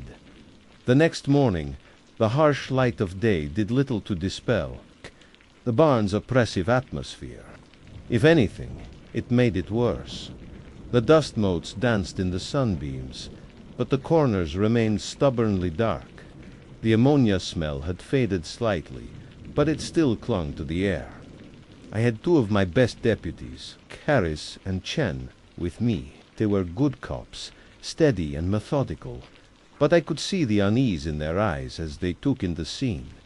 "Sheriff, what in God's name made these?" Harris asked, crouching beside the gouge marks, careful not to disturb them. He was a big man, a former high school football star who rarely looked intimidated. He looked intimidated now. "That's the million-dollar question," I replied, my voice flatter than I intended. "Let's focus on what we know. Get casts of these marks. Photograph everything. Bag and tag any samples you can get from the dirt inside the gouges and the well. I want every angle of it documented.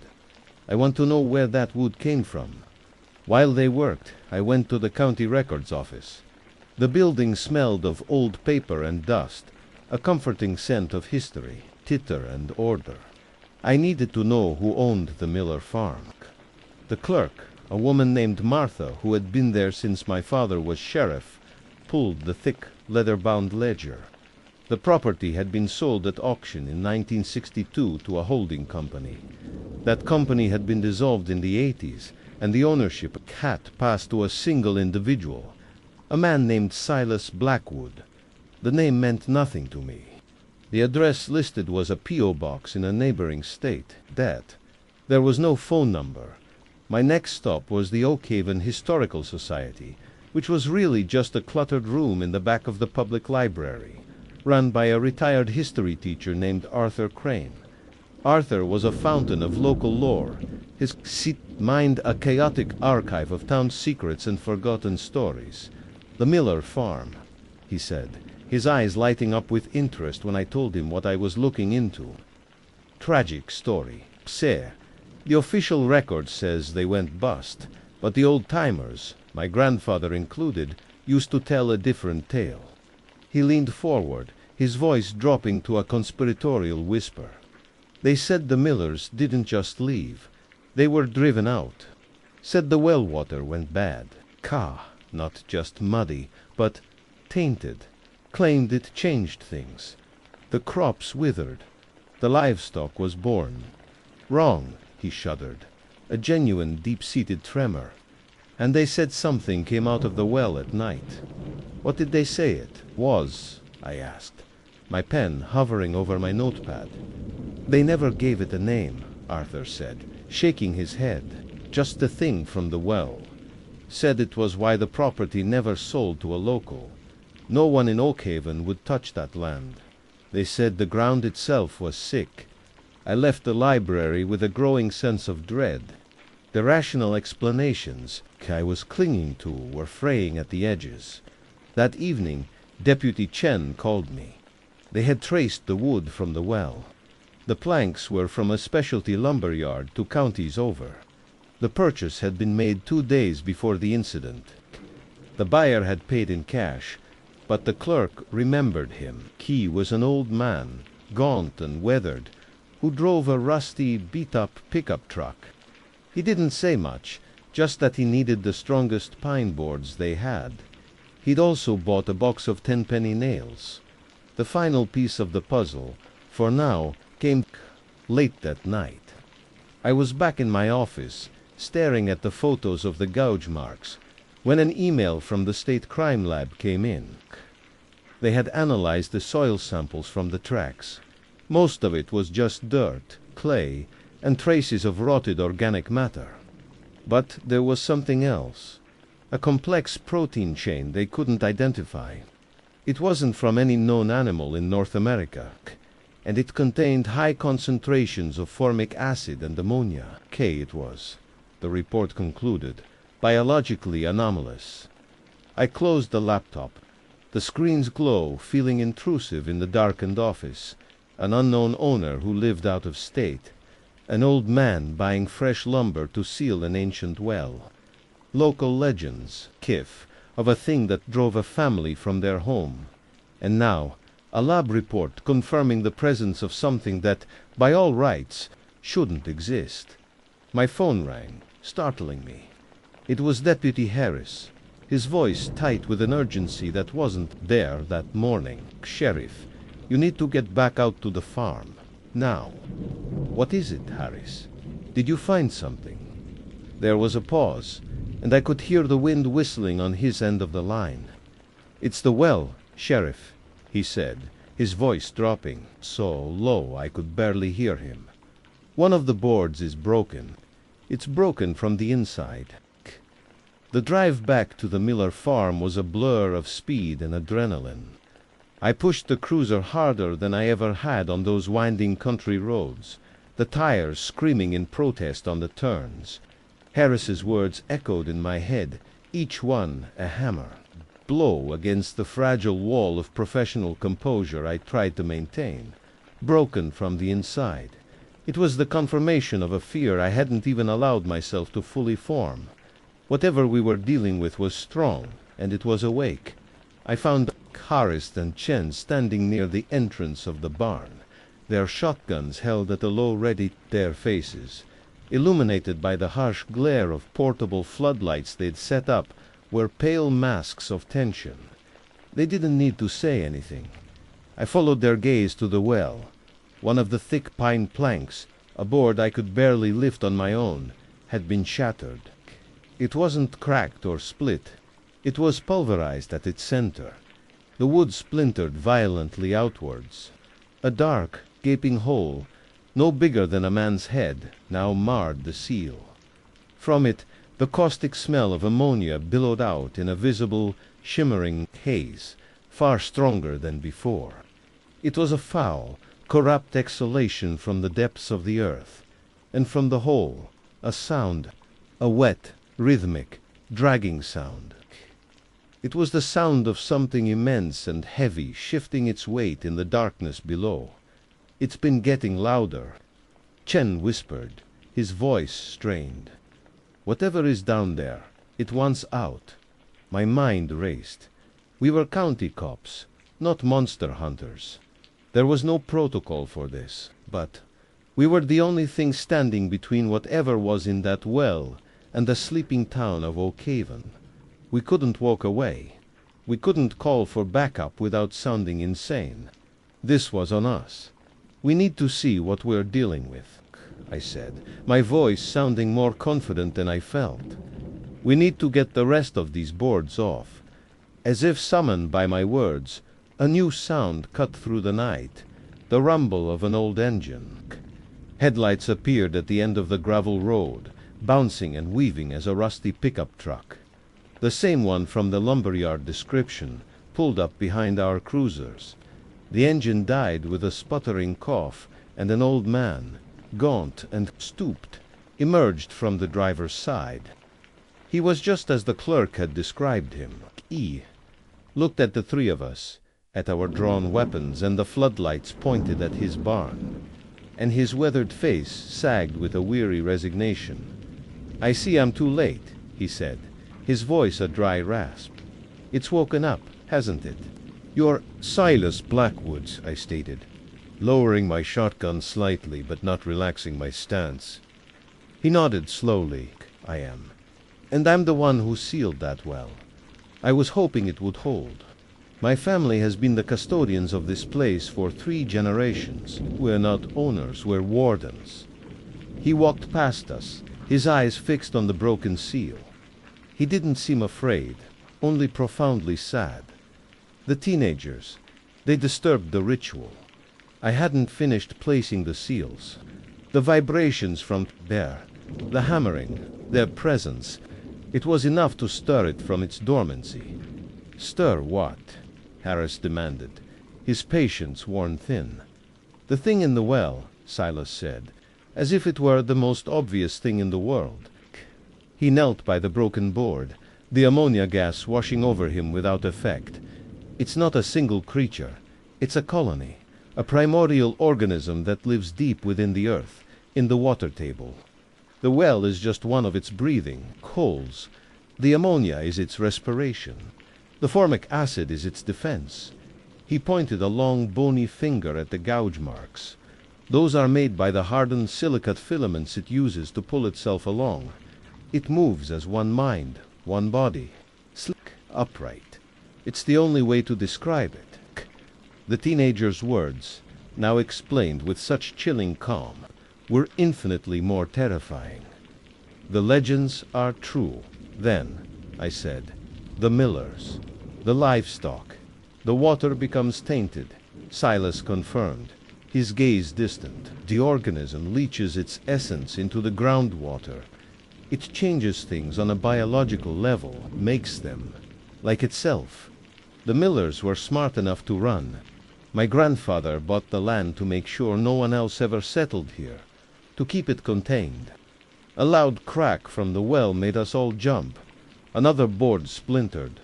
The dragging sound grew louder, closer. "It's coming," Silas said, a new urgency in his voice. He scrambled back to his truck, pulling a heavy canvas bag from the bed. I was afraid of this. I brought a more permanent solution. He unrolled the bag, revealing several canisters of a thick, viscous liquid and what looked like folded sheets of steel.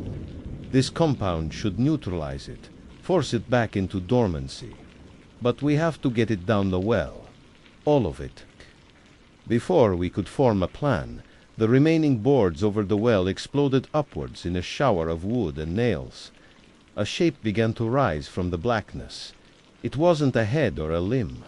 It was a column of glistening, dark flesh, a writhing, composite mass of countless smaller, worm-like bodies all fused together. It rose higher and higher, a pillar of living, slithering meat that defied geometry and biology. It had no eyes, no mouth, but you could feel its ancient alien intelligence focused on us. The ammonia stench was suffocating. There was no time to think. We opened fire. The shotgun blasts tore chunks from the creature's mass, but the holes filled in almost immediately, the smaller bodies writhing to close the wounds. It let out a sound then, not from a mouth, but a psychic vibration that rattled our teeth and filled our minds with images of black subterranean oceans and dying stars. The compound, Silas screamed, dragging a canister forward. "We have to get close." What followed was a primal, desperate battle under the cold glare of the floodlights. Harris and Chen laid down covering fire, their faces grim, while I helped Silas drag the heavy canisters to the edge of the well. The creature lashed out, not with tentacles, but with parts of its own body, sending thick, whip-like appendages of fused flesh crashing down around us. One struck the ground near Chen, and the earth sizzled. The grass turning black and smoking dot, we managed to empty the first 2 canisters into the gaping maw of the well. The thing recoiled, a wave of agony rippling through its collective form. It began to sink back down, but as it did, one of its appendages swung wildly, catching Silas in the chest and throwing him against the far wall of the barn. He collapsed in a heap. "Sheriff!" Harris yelled, pointing. The creature was retreating, but it was also pulling itself apart, sending smaller, snake-like pieces of itself slithering across the barn floor, heading for the open door, for the woods, for the water table. I knew in that instant what I had to do. I grabbed the last 2 canisters and ran, not to the well, but to the path of the escaping pieces. I poured the thick liquid in a line, creating a chemical barrier. The pieces recoiled from it as if from fire. It bought us time. Harris and Chen, seeing my plan, did the same, creating a circle of the compound around the well. The main mass gave one last, terrible psychic scream and then collapsed back into the depths, the dragging sound receding into the earth. The severed pieces on the floor writhed and then, slowly, dissolved into a foul-smelling sludge. Silence fell, broken only by our ragged breaths and the pained groans of Silas Blackwood. We rushed to his side, but it was too late. His breathing was shallow, his eyes unfocused. "The plates," he rasped, pointing to his truck. "Seal it. You're the warden now. You have to—" His voice trailed off, and the last of the Blackwood line was gone. We followed his final instructions. The steel plates were heavy, but the 3 of us managed to drag them over the well, covering the hole completely. There was no way to bolt them down, but for now it was enough. The official report was a work of fiction. I wrote about a bizarre chemical leak from an old, forgotten septic tank, citing the ammonia smell and the strange soil composition. The teenager's terror was attributed to mild chemical-induced hallucinations. Silas Blackwood's death was ruled an accident, a fall in the dark. It was a neat, tidy story that asked no uncomfortable questions. I sealed the case file and the true story of that night with it. A week later, a state environmental team, at my request, permanently sealed the well with a thick concrete cap, burying Silas's steel plates beneath it. The Miller farm is now cordoned off indefinitely, listed as a hazardous materials site. I am still the sheriff of Oakhaven County. I still handle the familiar, predictable crimes. But now, when I look out over the quiet fields and the dark woods, I see it differently. I know what secrets the earth can hold. I know that beneath the placid surface of our lives, things are sleeping, and I know that I am the one who stands guard. I am the warden now. My name is Deputy Rayford Bishop, though most folks just call me Ray. I've been with the sheriff's department in Alachua County for 22 years. In that time, I've seen the kind of things that stick with a man, the sort of darkness that makes you double-check the locks at night, even when you're the one carrying the gun and the badge. I've responded to calls that have ended in tragedy, in violence, and in heartbreak that's so profound it feels like a physical weight in the air. I've seen the aftermath of terrible accidents and the vacant, hollowed-out look in the eyes, kicks, of people who have lost everything. I thought, after 2 decades, that I had developed a kind of emotional armor, a professional detachment that allowed me to see the worst of humanity, file the report, and still go home to kiss my wife and sleep soundly. I was wrong. There's one call that broke through that armor. Kit. It wasn't the most violent or the goriest scene I've ever worked, not by a long shot. There was no blood, no struggle, no obvious signs of the chaos we're trained to handle. But it was, without a single doubt, the most profoundly disturbing experience of my life. It's the memory that surfaces in the dead of night, in that quiet hour before dawn when the world is still and your thoughts are at their loudest. It's the reason I sometimes just sit in my patrol car for an extra 10 minutes after a shift, gathering the courage to walk through my own front door. It happened on a Tuesday night in late October. The air had that first real bite of autumn, tipping in it, a damp chill that promised a cold winter ahead. My partner at the time was a young, eager deputy named Carlos Martinez. He was a good kid, still green enough to think he could save the world one domestic dispute at AA time, but sharp and reliable. We were working the 4 to midnight shift, which is usually a mixed bag. You get the tail end of the workday rush, the bar fights, and then the strange, quiet calls that come in when most decent people are asleep. That night had been deceptively calm. We'd handled a fender bender, a noise complaint about a high school party, and not much else. We were parked in a quiet lot, sipping lukewarm coffee from a thermos, the radio humming with the familiar rhythmic cadence of dispatch. It was the kind of boring, uneventful shift that every cop secretly prays for. Then, at 10:47 p.m., the call came through. Unit 7, respond to a possible domestic disturbance at 1128 Cypress Lane. The dispatcher's voice crackled, calm and professional. Niebuhr reports hearing a loud crash followed by silence. No further details. 10-4, dispatch, I responded, starting the engine. Unit 7 en route. Martinez looked over at me, a flicker of anticipation in his eyes. Cypress Lane. That's over. Kiss in the new development, right? The Evergreen Glades or whatever they call it. He was right. It was a relatively new subdivision, the kind with cookie-cutter houses, perfectly manicured lawns, and a homeowners association that probably had rules about the color of your mailbox. It wasn't the kind of place we got a lot of calls from, and certainly not for domestic issues. These were quiet, upper-middle-class families. That's the one, I said, pulling onto the main road. Let's see what's going on. The drive took about 10 minutes.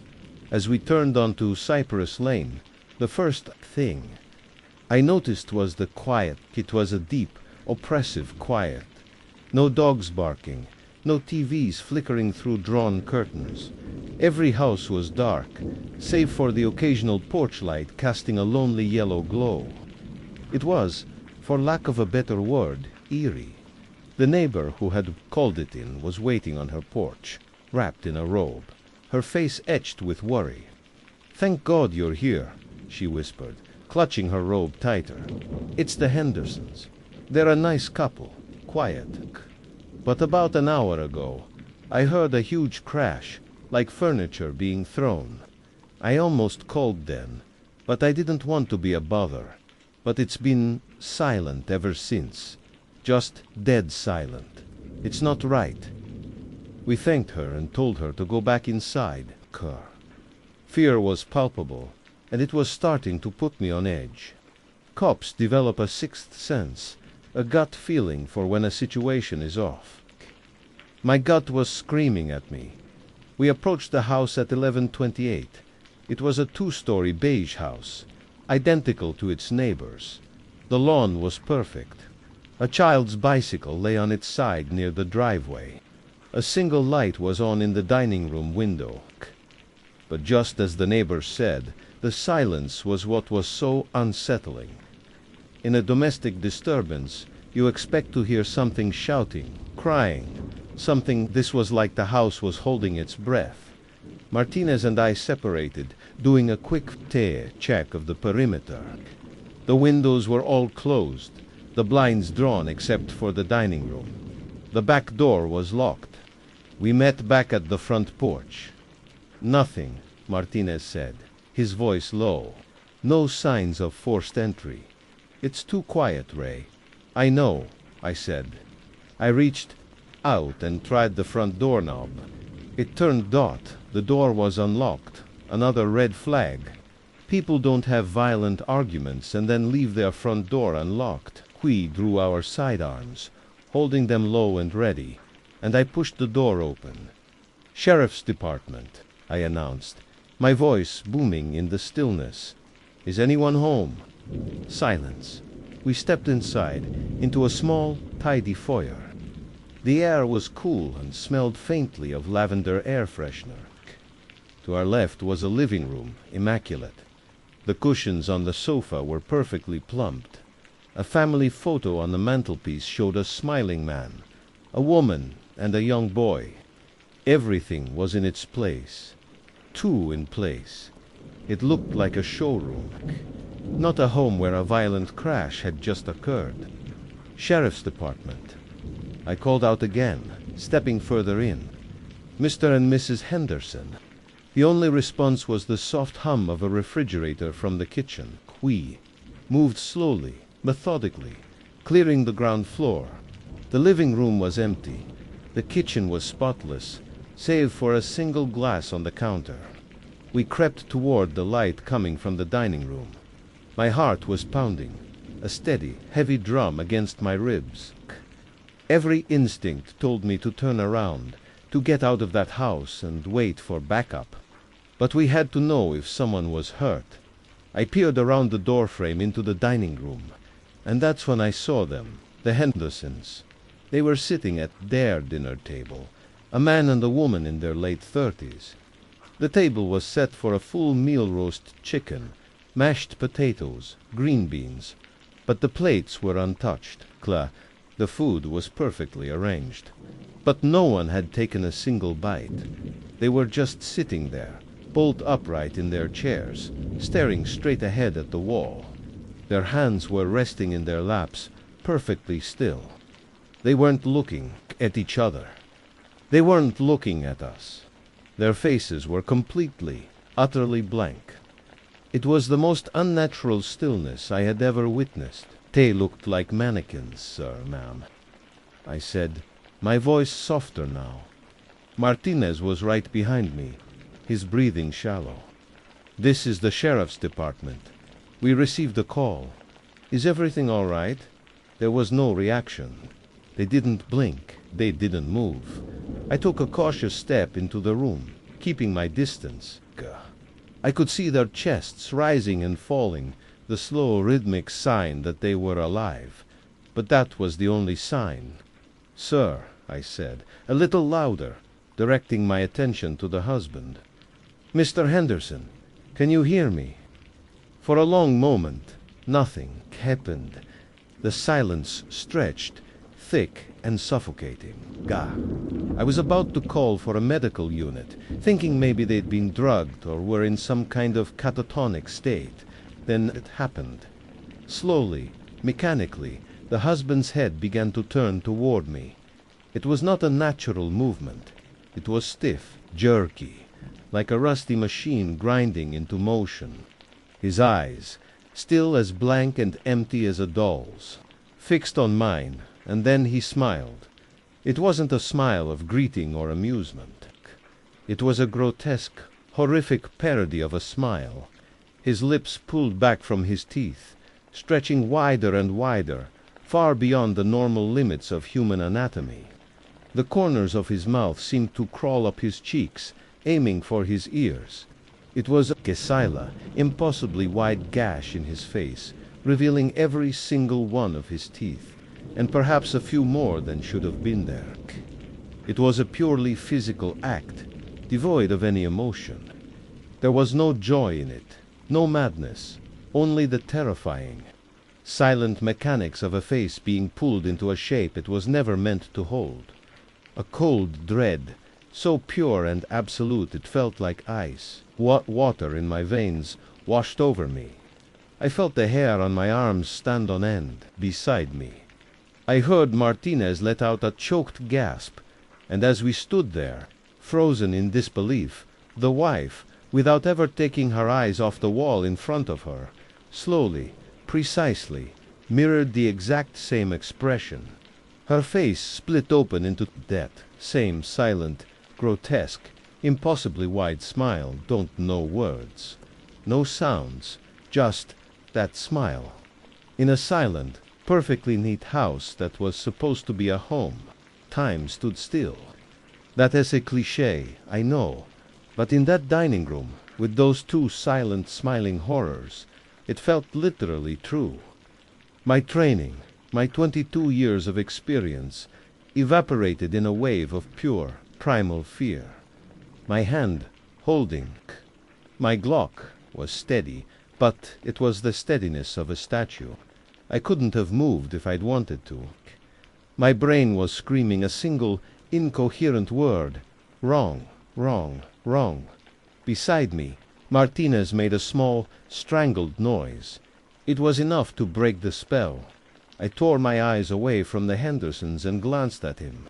His face was pale, his eyes wide with the same terror I felt. He was looking at me, searching for guidance, for an explanation that I didn't have. Seeing his fear somehow reignited my own sense of duty. I was the senior officer. I had to take control. "Dispatch, this is Unit 7, I said into my shoulder mic, my voice surprisingly level. Quote, "We've made contact with the residents. The situation is unusual. We're going to need a medical unit to stage nearby, and notify Sergeant Miller. Have him meet us at this location. 10 to 4, Unit 7. Medical is staging. Sergeant Miller has been notified." Ta. The dispatcher's calm voice was a lifeline to a world that made sense. A world without ... this. I took a deep breath, the lavender-scented air feeling toxic and cloying. "Mr. and Mrs. Henderson," I said, forcing authority into my tone. "I need Hugh to talk to us. We're here to help. What happened here tonight?" The smiles didn't waver. Their heads remained perfectly still. His pointed at me, hers at the wall. But something new happened, in perfect, unnerving unison. They both slowly raised their right hands from their laps and placed them flat on the table, palms down. The movement was fluid but robotic, like something programmed. They stared at their hands, and for a terrifying second I thought the smiles might falter. They didn't. They seemed to get wider. "What the hell are they doing?" Martinez whispered, his voice trembling. "I don't know," I muttered back. "Keep your eyes on them, Kai. I'm going to check the rest of the house." My mind was racing. The family photo in the living room. The bicycle on the lawn. There was a child, a boy. Where was he? The thought sent a fresh jolt of adrenaline through me, colder and sharper than the first. The neighbor heard a crash. What if the boy was hurt? What if he was the reason for all of this? "Carlos, you stay here," I commanded, my voice low and urgent. "Do not take your eyes off them. Do not get any closer. If they so much as twitch, you yell. You understand?" He gave a jerky nod, his gaze locked on the smiling couple. He looked terrified, but he held his ground. I trusted him. I had too. Leaving him there felt like leaving a man on a deserted island with two sharks circling. I backed out of the dining room, my own sidearm now held up, my eyes scanning the shadows. The silence of the house pressed in on me again, but now it was charged with a new, specific dread. I had to find that boy. I moved past the pristine kitchen and headed for the stairs. Every step on the plush carpet felt deafeningly loud. "Sheriff's Department," I called out as I ascended. "Is anyone else here?" My voice sounded weak, swallowed by the oppressive quiet. The upstairs hallway was dark. I used the flashlight from my belt to cut through the gloom. There were 3 doors. The first opened into a master bedroom. The bed was neatly made. Clothes were folded on a chair. It was as sterile and untouched as the rest of the house. The second door was a bathroom, equally immaculate. A faint scent, bleach, hung in the air. The third door was slightly ajar. A small blue plaque on it read Josh's room. This was it. My heart hammered against my ribs. I pushed the door open, my flashlight beam sweeping across the room. It was a child's bedroom, filled with the usual things. A single bed shaped like a race car, a desk with crayons and coloring books, shelves lined with action figures and model planes. But something was wrong. The source of the crash the neighbor had heard was immediately obvious. A large, heavy oak bookshelf lay face down on the floor, its contents books, toys, a globe spilled across the rug. It had been pulled over with significant force. But the boy, Josh, wasn't there. He wasn't under the bookshelf. He wasn't in the closet. He wasn't under the bed. The room was empty. A wave of relief washed over me, so potent it almost made my knees buckle. He wasn't hurt. But that relief was immediately replaced by a chilling question. Where was he? I scanned the room again, my light lingering on the details. Everything was chaotic from the fallen shelf, except for one thing. On the small desk, amidst the scattering of crayons, was a single piece of paper, placed perfectly in the center. It was a child's drawing. I stepped closer, my flashlight beam illuminating the waxy crayon strokes. The drawing depicted a house, a sun, and 3 figures standing outside. A large figure, a medium one, and a small one. Dad, Mom, and me. Standard kid stuff, but it was their faces that made the blood run cold in my veins. The child who drew this had used a black crayon to give each figure a face, but they weren't normal faces. They were just 2 dots for eyes and a mouth. A mouth that was a gigantic curving arc, stretching from one side of the circular head to the other. A grotesque, impossibly wide smile. The exact same smile that was currently stretched across the faces of the 2 people sitting downstairs. My radio crackled to life, making me jump. "Ray, you better get down here." Martinez's voice was tight with panic. They're getting up." I sprinted from the room. The image of that crayon drawing burned into my mind. I took the stairs 2 at a time, my feet pounding, my heart in my throat. I burst back into the ground floor foyer just in time to see them. The Hendersons were on their feet, standing side by side, facing Martinez. They were moving, but not walking. They were shuffling forward in tiny, synchronized steps, their bodies perfectly rigid, their arms at their sides. And those smiles, those awful, silent, painted-on smiles, were still fixed on their faces. They were advancing on my partner, who was backing away slowly, his gun raised, his face a mask of sheer terror. They weren't threatening. They weren't aggressive. They were just ... coming. And in that moment, I understood that this was 1,000 times worse than any simple act of violence. This was a violation of the natural order of things. This was something ancient and wrong. Wearing the faces of a suburban couple from evergreen glades. And it was still in the house with us. Henderson's. Stop right there. This is your final warning, I yelled, my voice cracking under the strain. It was like shouting at a brick wall. They didn't react, didn't even seem to register my presence. Their slow, synchronized shuffle continued, closing the distance to Martinez, who was now backed up against the pristine living room wall. There was no procedure for this. The academy doesn't train you for how to handle the fundamentally impossible. Do you use a taser on someone who isn't resisting, but simply advancing? Do you tackle them? The thought of putting my hands on those things, of feeling that unnaturally smiling flesh, made my stomach churn. But Martinez was trapped. I holstered my weapon and moved. Carlos, flank left. I shouted and charged forward, aiming for the husband's shoulder. The impact was jarring. It wasn't like hitting a person. It was like running into a statue carved from cold marble. There was no give, no flinch, no grunt of surprise. My shoulder screamed in protest, but I managed to push him off his shuffling course. He stumbled sideways, his feet scraping on the hardwood floor, but he never fell. His head remained locked forward, and that hideous smile never wavered. Martinez had done the same to the wife, shoving her away from him. She, too, stumbled but didn't fall, her movements as rigid and unnatural as her husband's. Now they stood in the middle of the room side by side again, momentarily stopped. They slowly turned their bodies, not their heads, to face the front door, as if we were no longer of any interest. Their objective had changed.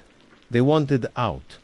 Just then the front door swung open and Sergeant Miller stepped inside, followed by 2 paramedics. "Ray, what in God's name is going on in ... His voice trailed off as he took in the scene. The 2 smiling figures, my partner and I with our hands up, ready to intercept them again. The untouched dinner on the table. The oppressive, ringing silence. "Sarge," I breathed, a wave of relief washing over me. "Thank God, we've got ... situation." Miller, a 25-year veteran who I thought had seen it all, just stared, his mouth slightly agape. "What ... are they on?" He finally managed to ask. "We don't know," Martinez said, his voice shaky. "They haven't said a word. They just ... smile." As if on cue, the Hendersons began their shuffle again, this time toward the open door where our sergeant and the paramedics stood frozen. One of the medics, a young woman, let out a small scream. "Don't let them out of the house," I yelled, a sudden, inexplicable certainty gripping me. This thing, whatever it was, couldn't be allowed to leave. We moved again, grabbing them by the arms. The feeling was horrifying. Their skin was cold, clammy, and hard beneath their clothes. Their muscles were bunched and rigid, like steel cables. It took all my strength just to hold Mr. Henderson in place. He didn't fight back, but there was an immense passive pressure, an unyielding forward momentum that I had to struggle against.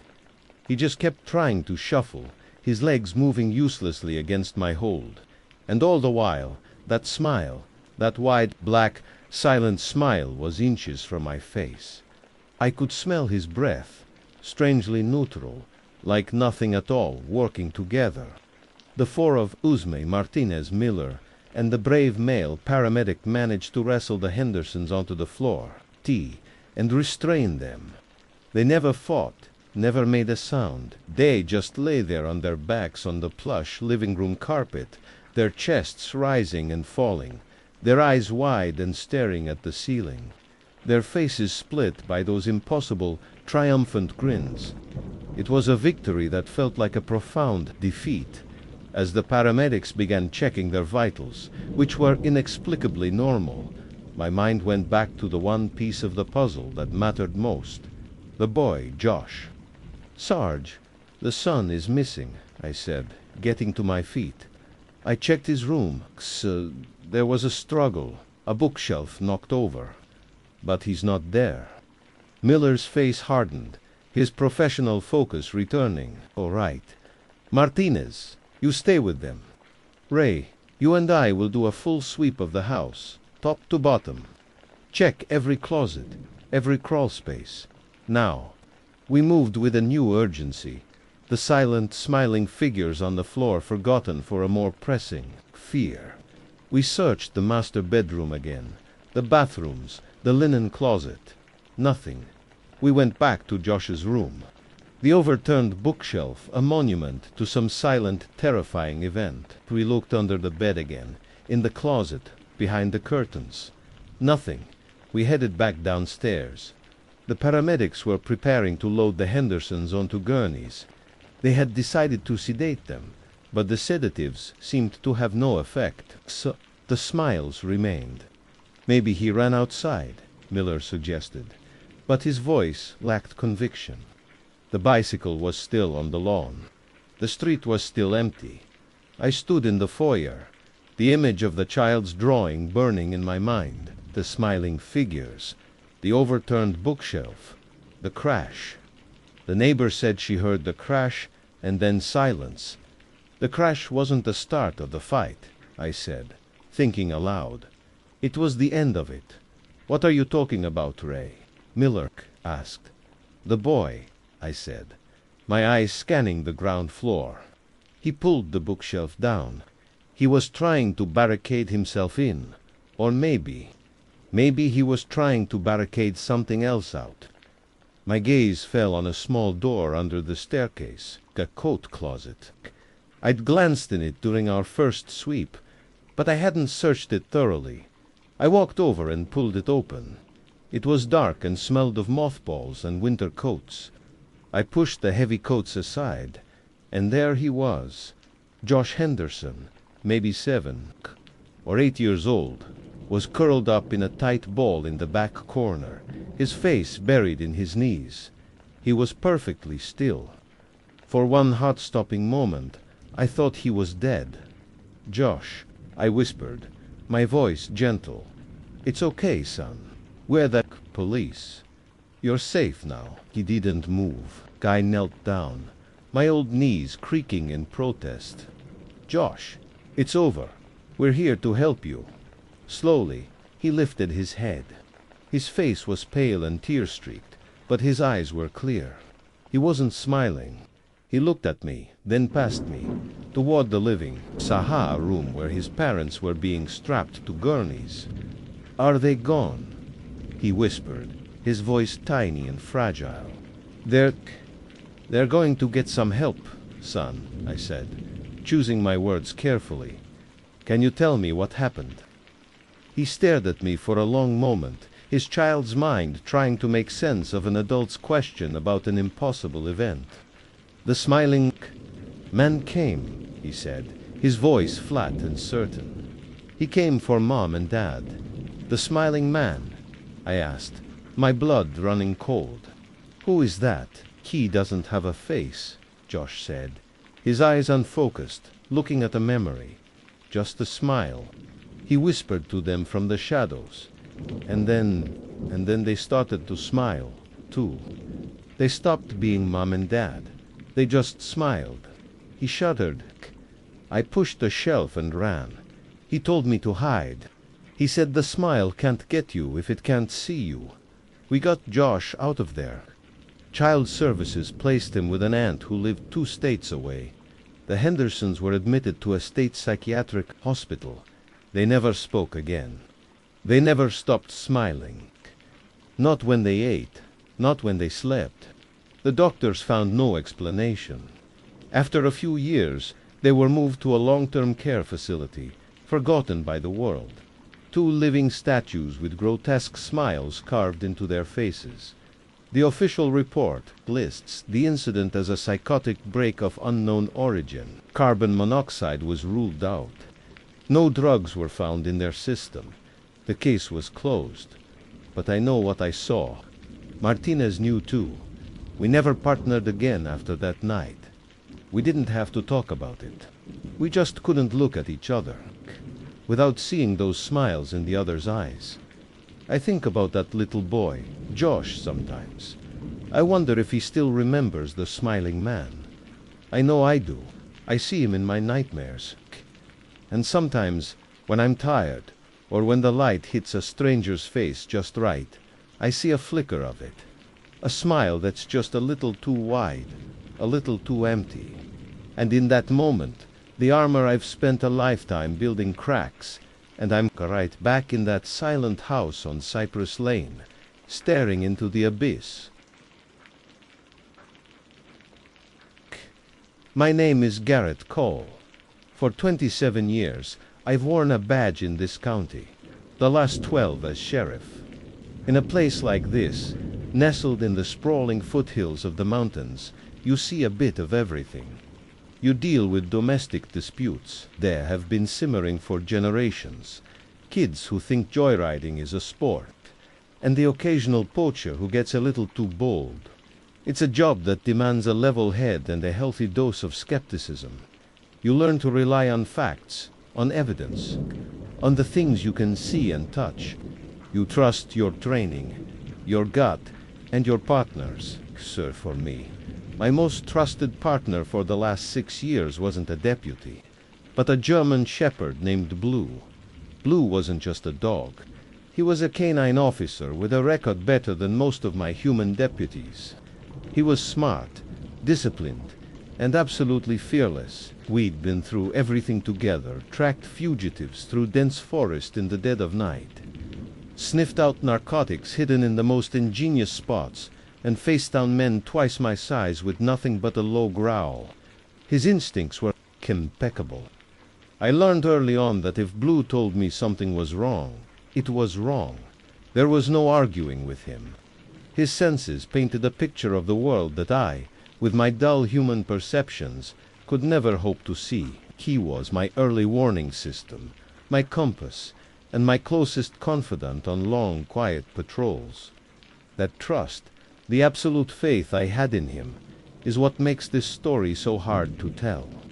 It's why the memory of that day still leaves a cold knot in my stomach. The call came in on a Tuesday morning in late October. A hiker, a young man named Ethan Hayes, was reported missing. He'd gone up for a solo day hike near Devil's Peak 2 days prior and hadn't returned. His car was still at the trailhead, a silent testament to his failure to come back down. This wasn't entirely unusual. Devil's Peak is a beautiful but treacherous place. The trails are poorly marked in some areas, and the terrain can be unforgiving. One wrong turn, one slip on a patch of wet leaves, and you could be in serious trouble. Ethan was described as an experienced hiker, which, ironically, often makes things worse. Confidence can lead to carelessness. We launched a standard search and rescue operation. The first day was a flurry of activity deputies, volunteers, and the county's SAR team spreading out, establishing a grid, and combing the lower trails. We found nothing. The second day, we expanded the search perimeter, pushing higher up the mountain. The air grew thinner, colder. The mood of the search party became more somber. Hope is a flickering candle in these situations, and with every passing hour, the wind of reality threatens to extinguish it. By the third day, a grim professionalism had set in. We were no longer looking for a lost hiker. We were looking for a body. It's a subtle shift, but a necessary one. It's the point where you stop shouting their name into the wind and start looking under ledges and in crevasses. This was the day I brought Blue.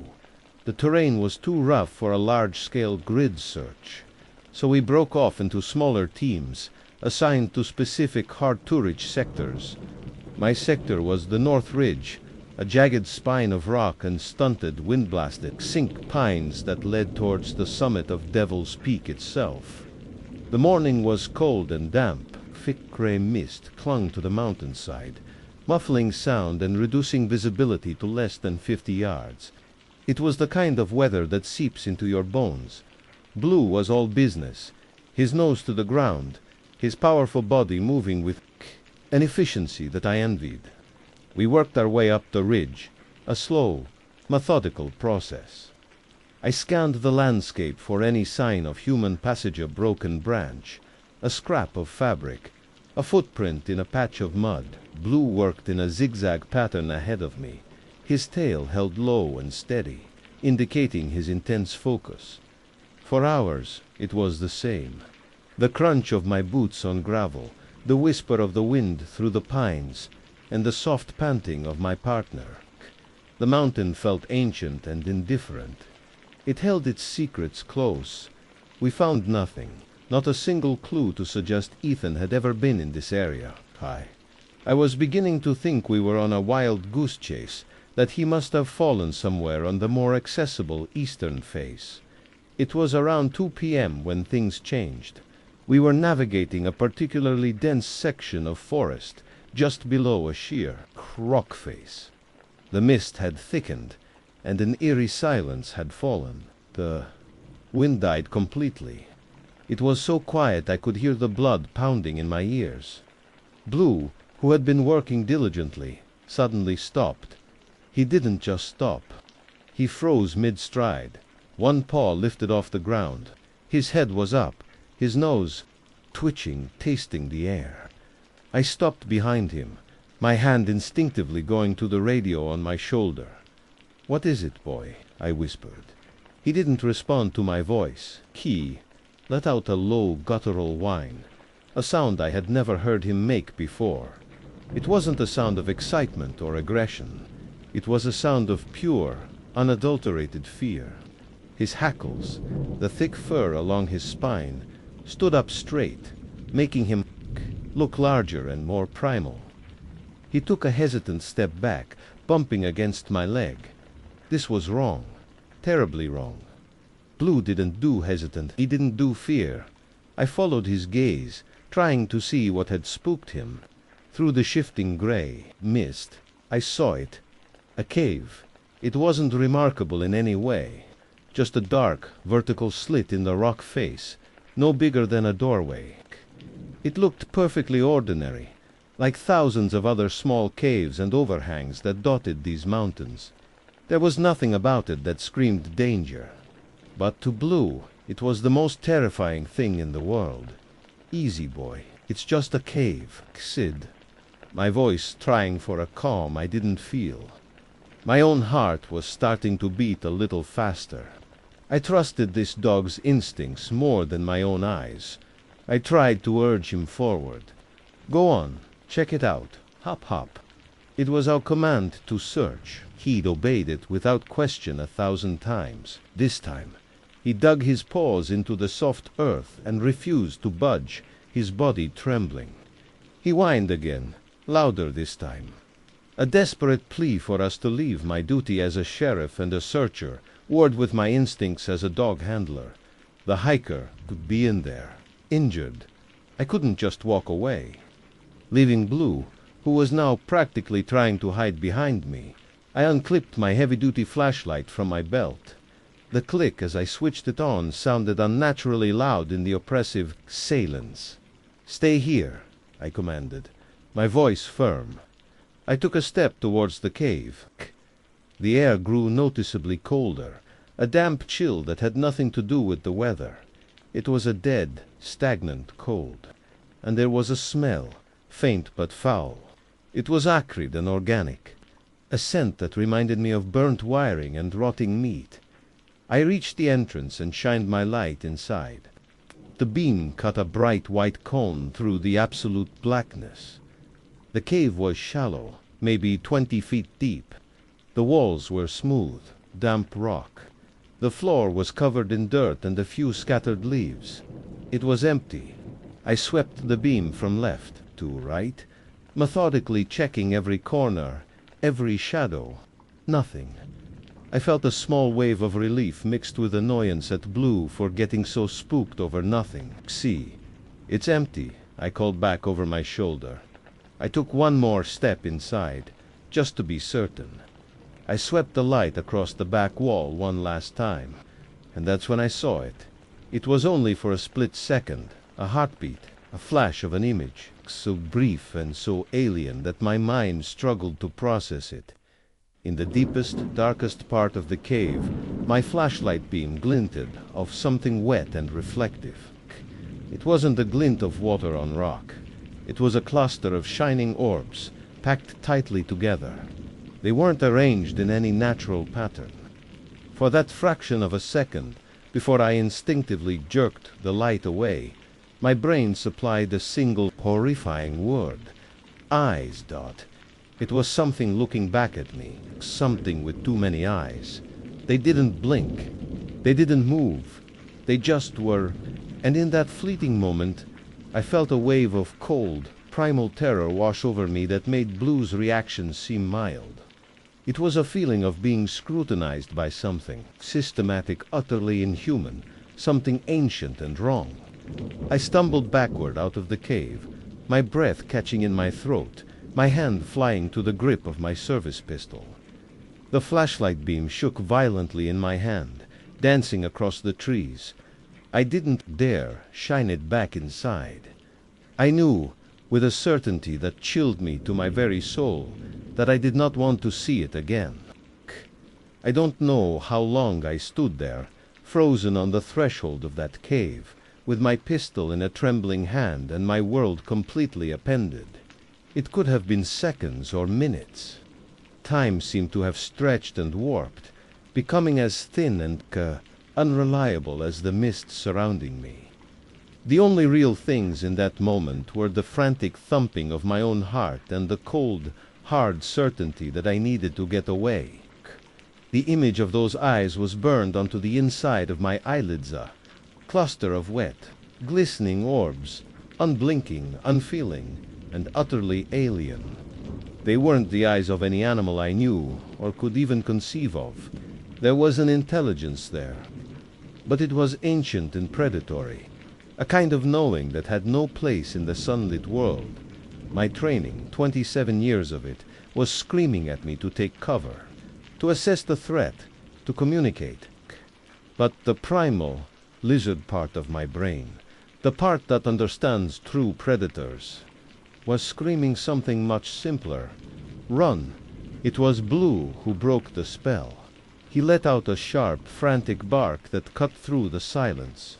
It wasn't his usual authoritative K-29 bark. It was the terrified yelp of a simple dog. He tugged hard on my pant leg, pulling me backward, away from the dark opening in the rock. That single, desperate action from my partner was enough to reboot my system. I holstered my weapon, with a shaky hand, my fingers clumsy and numb. I stumbled back, my boots catching on roots I didn't see, my eyes still locked on the cave, expecting at any moment to see that ... That thing emerged from the darkness, but nothing came out. The cave remained a silent, black void, holding its impossible secret. "Okay, boy," I gasped, my voice a ragged whisper. "Okay, we're going, Gaik." I turned and scrambled away from the clearing, practically dragging Blue with me at first, though he was more than willing to lead the retreat. We didn't run in a blind panic. My training wouldn't allow that, but our retreat was anything but orderly. It was a hasty, desperate withdrawal. Every snap of a twig, every rustle of leaves in the undergrowth, sent a fresh jolt of adrenaline through me. The forest, which had felt indifferent just moments before, now felt alive and hostile. The gnarled trees looked like skeletal figures, their branches like grasping claws. The mist swirled around us, no longer just a weather phenomenon, but a shroud, hiding unseen horrors. I kept glancing over my shoulder, half convinced we were being followed, that those myriad eyes were watching us from the shadows. Blue was a different animal. The disciplined canine officer was gone, replaced by a creature consumed by instinct. He stayed pressed tight against my leg, his body still trembling, his head on a constant swivel. Every few yards he would stop and look back, towards the cave, a low whine rumbling in his chest. Key was my barometer of fear, and his needle was deep in the red. Once we had put what I judged to be a safe quarter-mile between us and the cave, I finally stopped, leaning against a massive pine to catch my breath. My lungs burned. My mind was a chaotic storm of fear, disbelief, and a rising tide of professional responsibility. I was the sheriff. I was in charge of this search. I couldn't just abandon my post because I got spooked. But what I had seen wasn't just spooky. It was impossible. It defied every rational law of nature I had built my life around. How do you radio that in dispatch? This is Sheriff Cole. Be advised. I have located what appears to be a multi-eyed entity of unknown origin in a cave on the North Ridge. Please advise. They'd think I'd lost my mind. They'd send a team up here, but it wouldn't be a search party. It would be a psych evaluation team. My career, my reputation, everything I had worked for would be gone in a single craziest transmission. And what if they sent a team of deputies up there? Unprepared, unbelieving. I thought about sending some of my people, good men and women with families, into that cave. The thought turned my blood to ice. I couldn't do it. I wouldn't. Whatever was in that cave, it was not a situation for standard law enforcement protocol. My hand went to my radio. I had to say something. I had to call off the search in this sector without revealing the insane truth. I took a deep, shuddering breath, trying to force my voice into its usual calm, authoritative tone.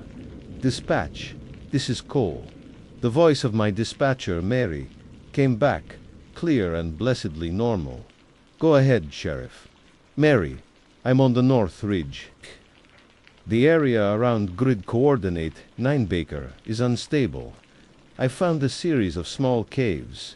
Looks like a potential den site for a large predator, maybe a bear or a cougar. The ground is soft. I want to call off the search in this sector.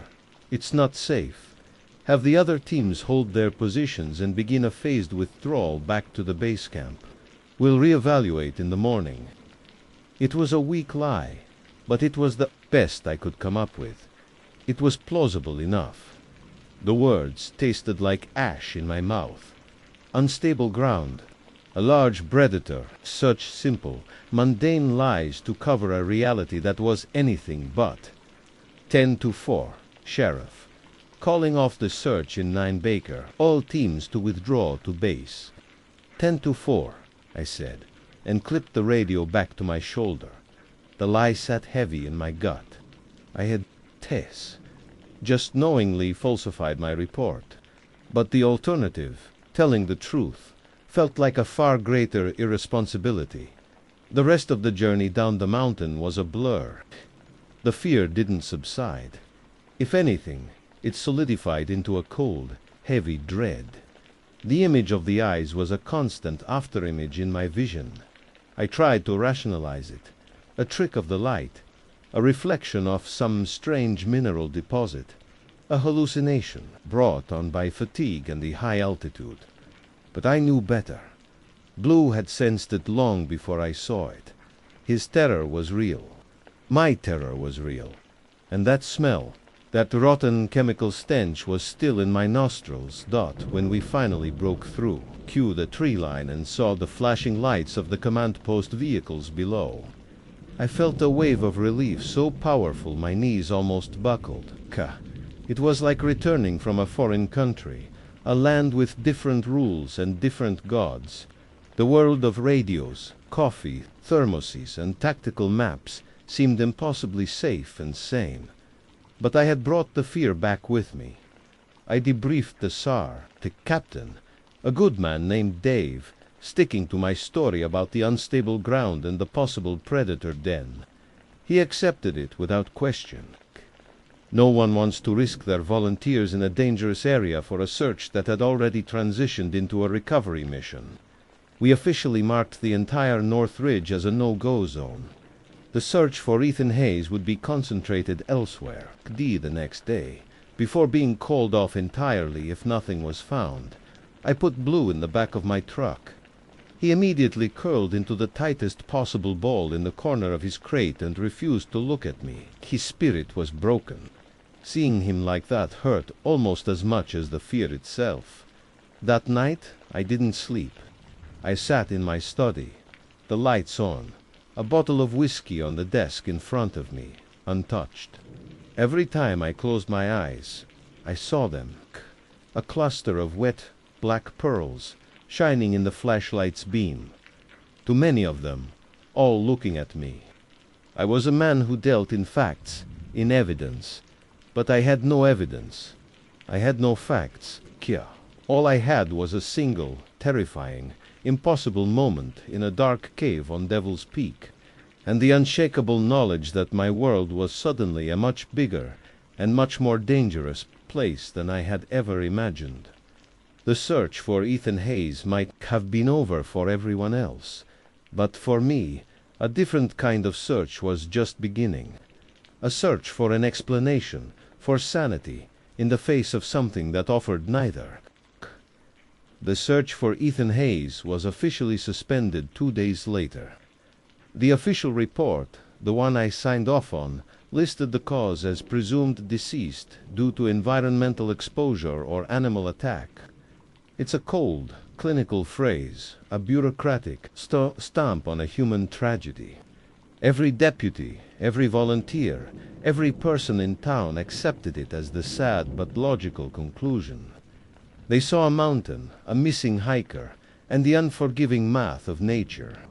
I saw a black slit in a rock face and a cluster of wet, watching eyes. My signature on that report felt like a betrayal, not just of my duty, but of reality itself.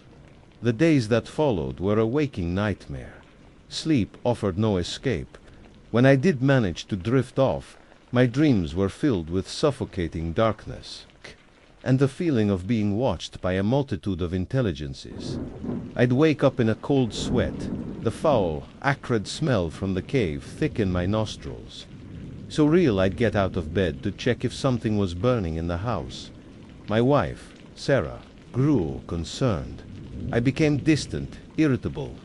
I'd sit at the dinner table, staring into space, lost in the memory of that split-second vision.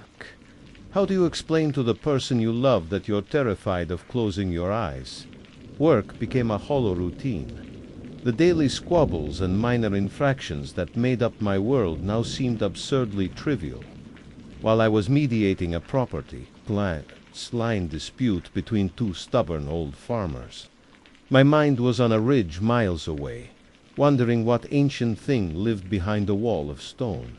Blue was my constant, silent reminder.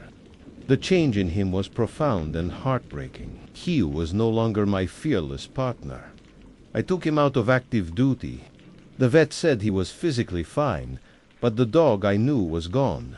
He'd spend his days lying on the porch, but he'd never face the woods.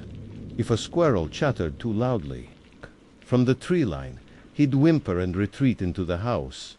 He, like me, was now a prisoner of what we'd experienced. His fear validated my own, making it impossible to dismiss as a hallucination. I knew I couldn't live like this. My sanity was fraying at the edges. As a lawman, my instinct when faced with the unknown is to investigate, to gather facts, to build a case. So, I began my own investigation, a secret one conducted in the dead of night in my locked study. I couldn't investigate the creature itself, but I could investigate its history. I started with the county archives, a dusty basement, room in the old courthouse filled with forgotten records. I told the clerk I was researching historical land claims. For a week, I spent every spare moment poring over brittle, yellowed documents, old maps, sheriff's logs, town meeting minutes, anything and everything that mentioned Devil's Peak. Most of it was useless mining claims from the 1880s, survey reports, fire records, but I was looking for anomalies, for the things that didn't fit. I focused on missing persons cases, disappearances that had been filed away and forgotten. There were more than I expected. Over the last century, A dozen people had vanished around Devil's Peak without a trace. The official explanations were always the same: lost, fell, animal attack. But the locations were eerily consistent. The majority of them had last been seen heading towards the North Ridge, the same ridge I had declared unsafe. Then I found him. A name in a 1947 sheriff's log: Silas Croft. He was a prospector, listed as a transient. A report was filed by his partner, who said Silas had become erratic, ranting about a spider's nest he'd found high on the mountain. He claimed it was full of glass eyes that watched him. The sheriff at the time, a man named Abernathy, had dismissed it as drunken delusion. A short search was conducted, but Silas Croft was never seen again. The case was closed. A spider's nest full of glass eyes. The words leaped off the page. I felt a chill that had nothing to do with the damp basement air. It was a perfect, horrifying echo of my own experience, separated by more than 70 years. I wasn't the first. I wasn't crazy. My hand was shaking so badly I could barely read the spidery handwriting. Abernathy had done exactly what I would have done. What I had done, he dismissed the impossible story to maintain a sane and orderly world. He probably saved lives by doing so. This discovery pushed me deeper. I started looking into local folklore, the kind of stories that are told around campfires but never written down. I spent an afternoon with an old woman from the local tribe, a respected elder named Margaret. I didn't tell her what I had seen. I just said I was interested in the old stories about the mountain. She was hesitant at first, but eventually she told me. Her people didn't call it Devil's Peak. They had another name for it, a name that translated roughly to the Hill of 1,000 Eyes. She said it was a sacred place, but not one for worship. It was a place to be avoided, the stories said. A spirit lived within the mountain, an ancient thing that was neither living nor dead. It did not hunt or roam. It simply watched. The legends said that to meet its gaze was to have a piece of your soul stolen, leaving you with a fear that would never fade. Her ancestors never went up the North Ridge. They knew what was there. They knew to leave it alone. I drove home from Margaret's house in a daze. The folklore, the old sheriff's log, my own terrifying memory, they were all threads of the same dark tapestry. The thing in the cave wasn't just a monster. It was a fixture, a permanent and malevolent feature of the landscape, as much a part of the mountain as the rock itself. It had been there for centuries, perhaps millennia, watching the world change around it, occasionally taking a piece of whoever was foolish or unlucky enough to stumble into its gaze. Ethan Hayes wasn't the first. Silas Croft wasn't the first. They were just the latest offerings to the Hill of 1,000 Eyes. That night, for the first time in weeks, I took the bottle of whiskey from my desk and poured a glass. The truth didn't bring peace. It brought a heavier, more profound burden. My lie to the search party wasn't just to protect them from a physical threat. I had protected them from a truth that could shatter their minds, just as it had nearly shattered mine. I had, in that moment, taken on the role of the unwilling guardian, the keeper of a terrible secret. My life as a sheriff, a man of simple facts and tangible evidence, was over. I now lived in a world that contained impossible things. I look at Betesima, the people of my town, going about their lives, blissfully unaware of what slumbers in the mountain that looms over them, and I feel an overwhelming sense of isolation. I am their sheriff, sworn to protect them. But how can I protect them from something I can't fight, can't arrest, and can't even describe without sounding like a madman? My only course of action is to do what Sheriff Abernathy did before me, and what the tribal elders have done for centuries. Watch and warn. I ensure the trails on the North Ridge remain officially closed, citing geological instability.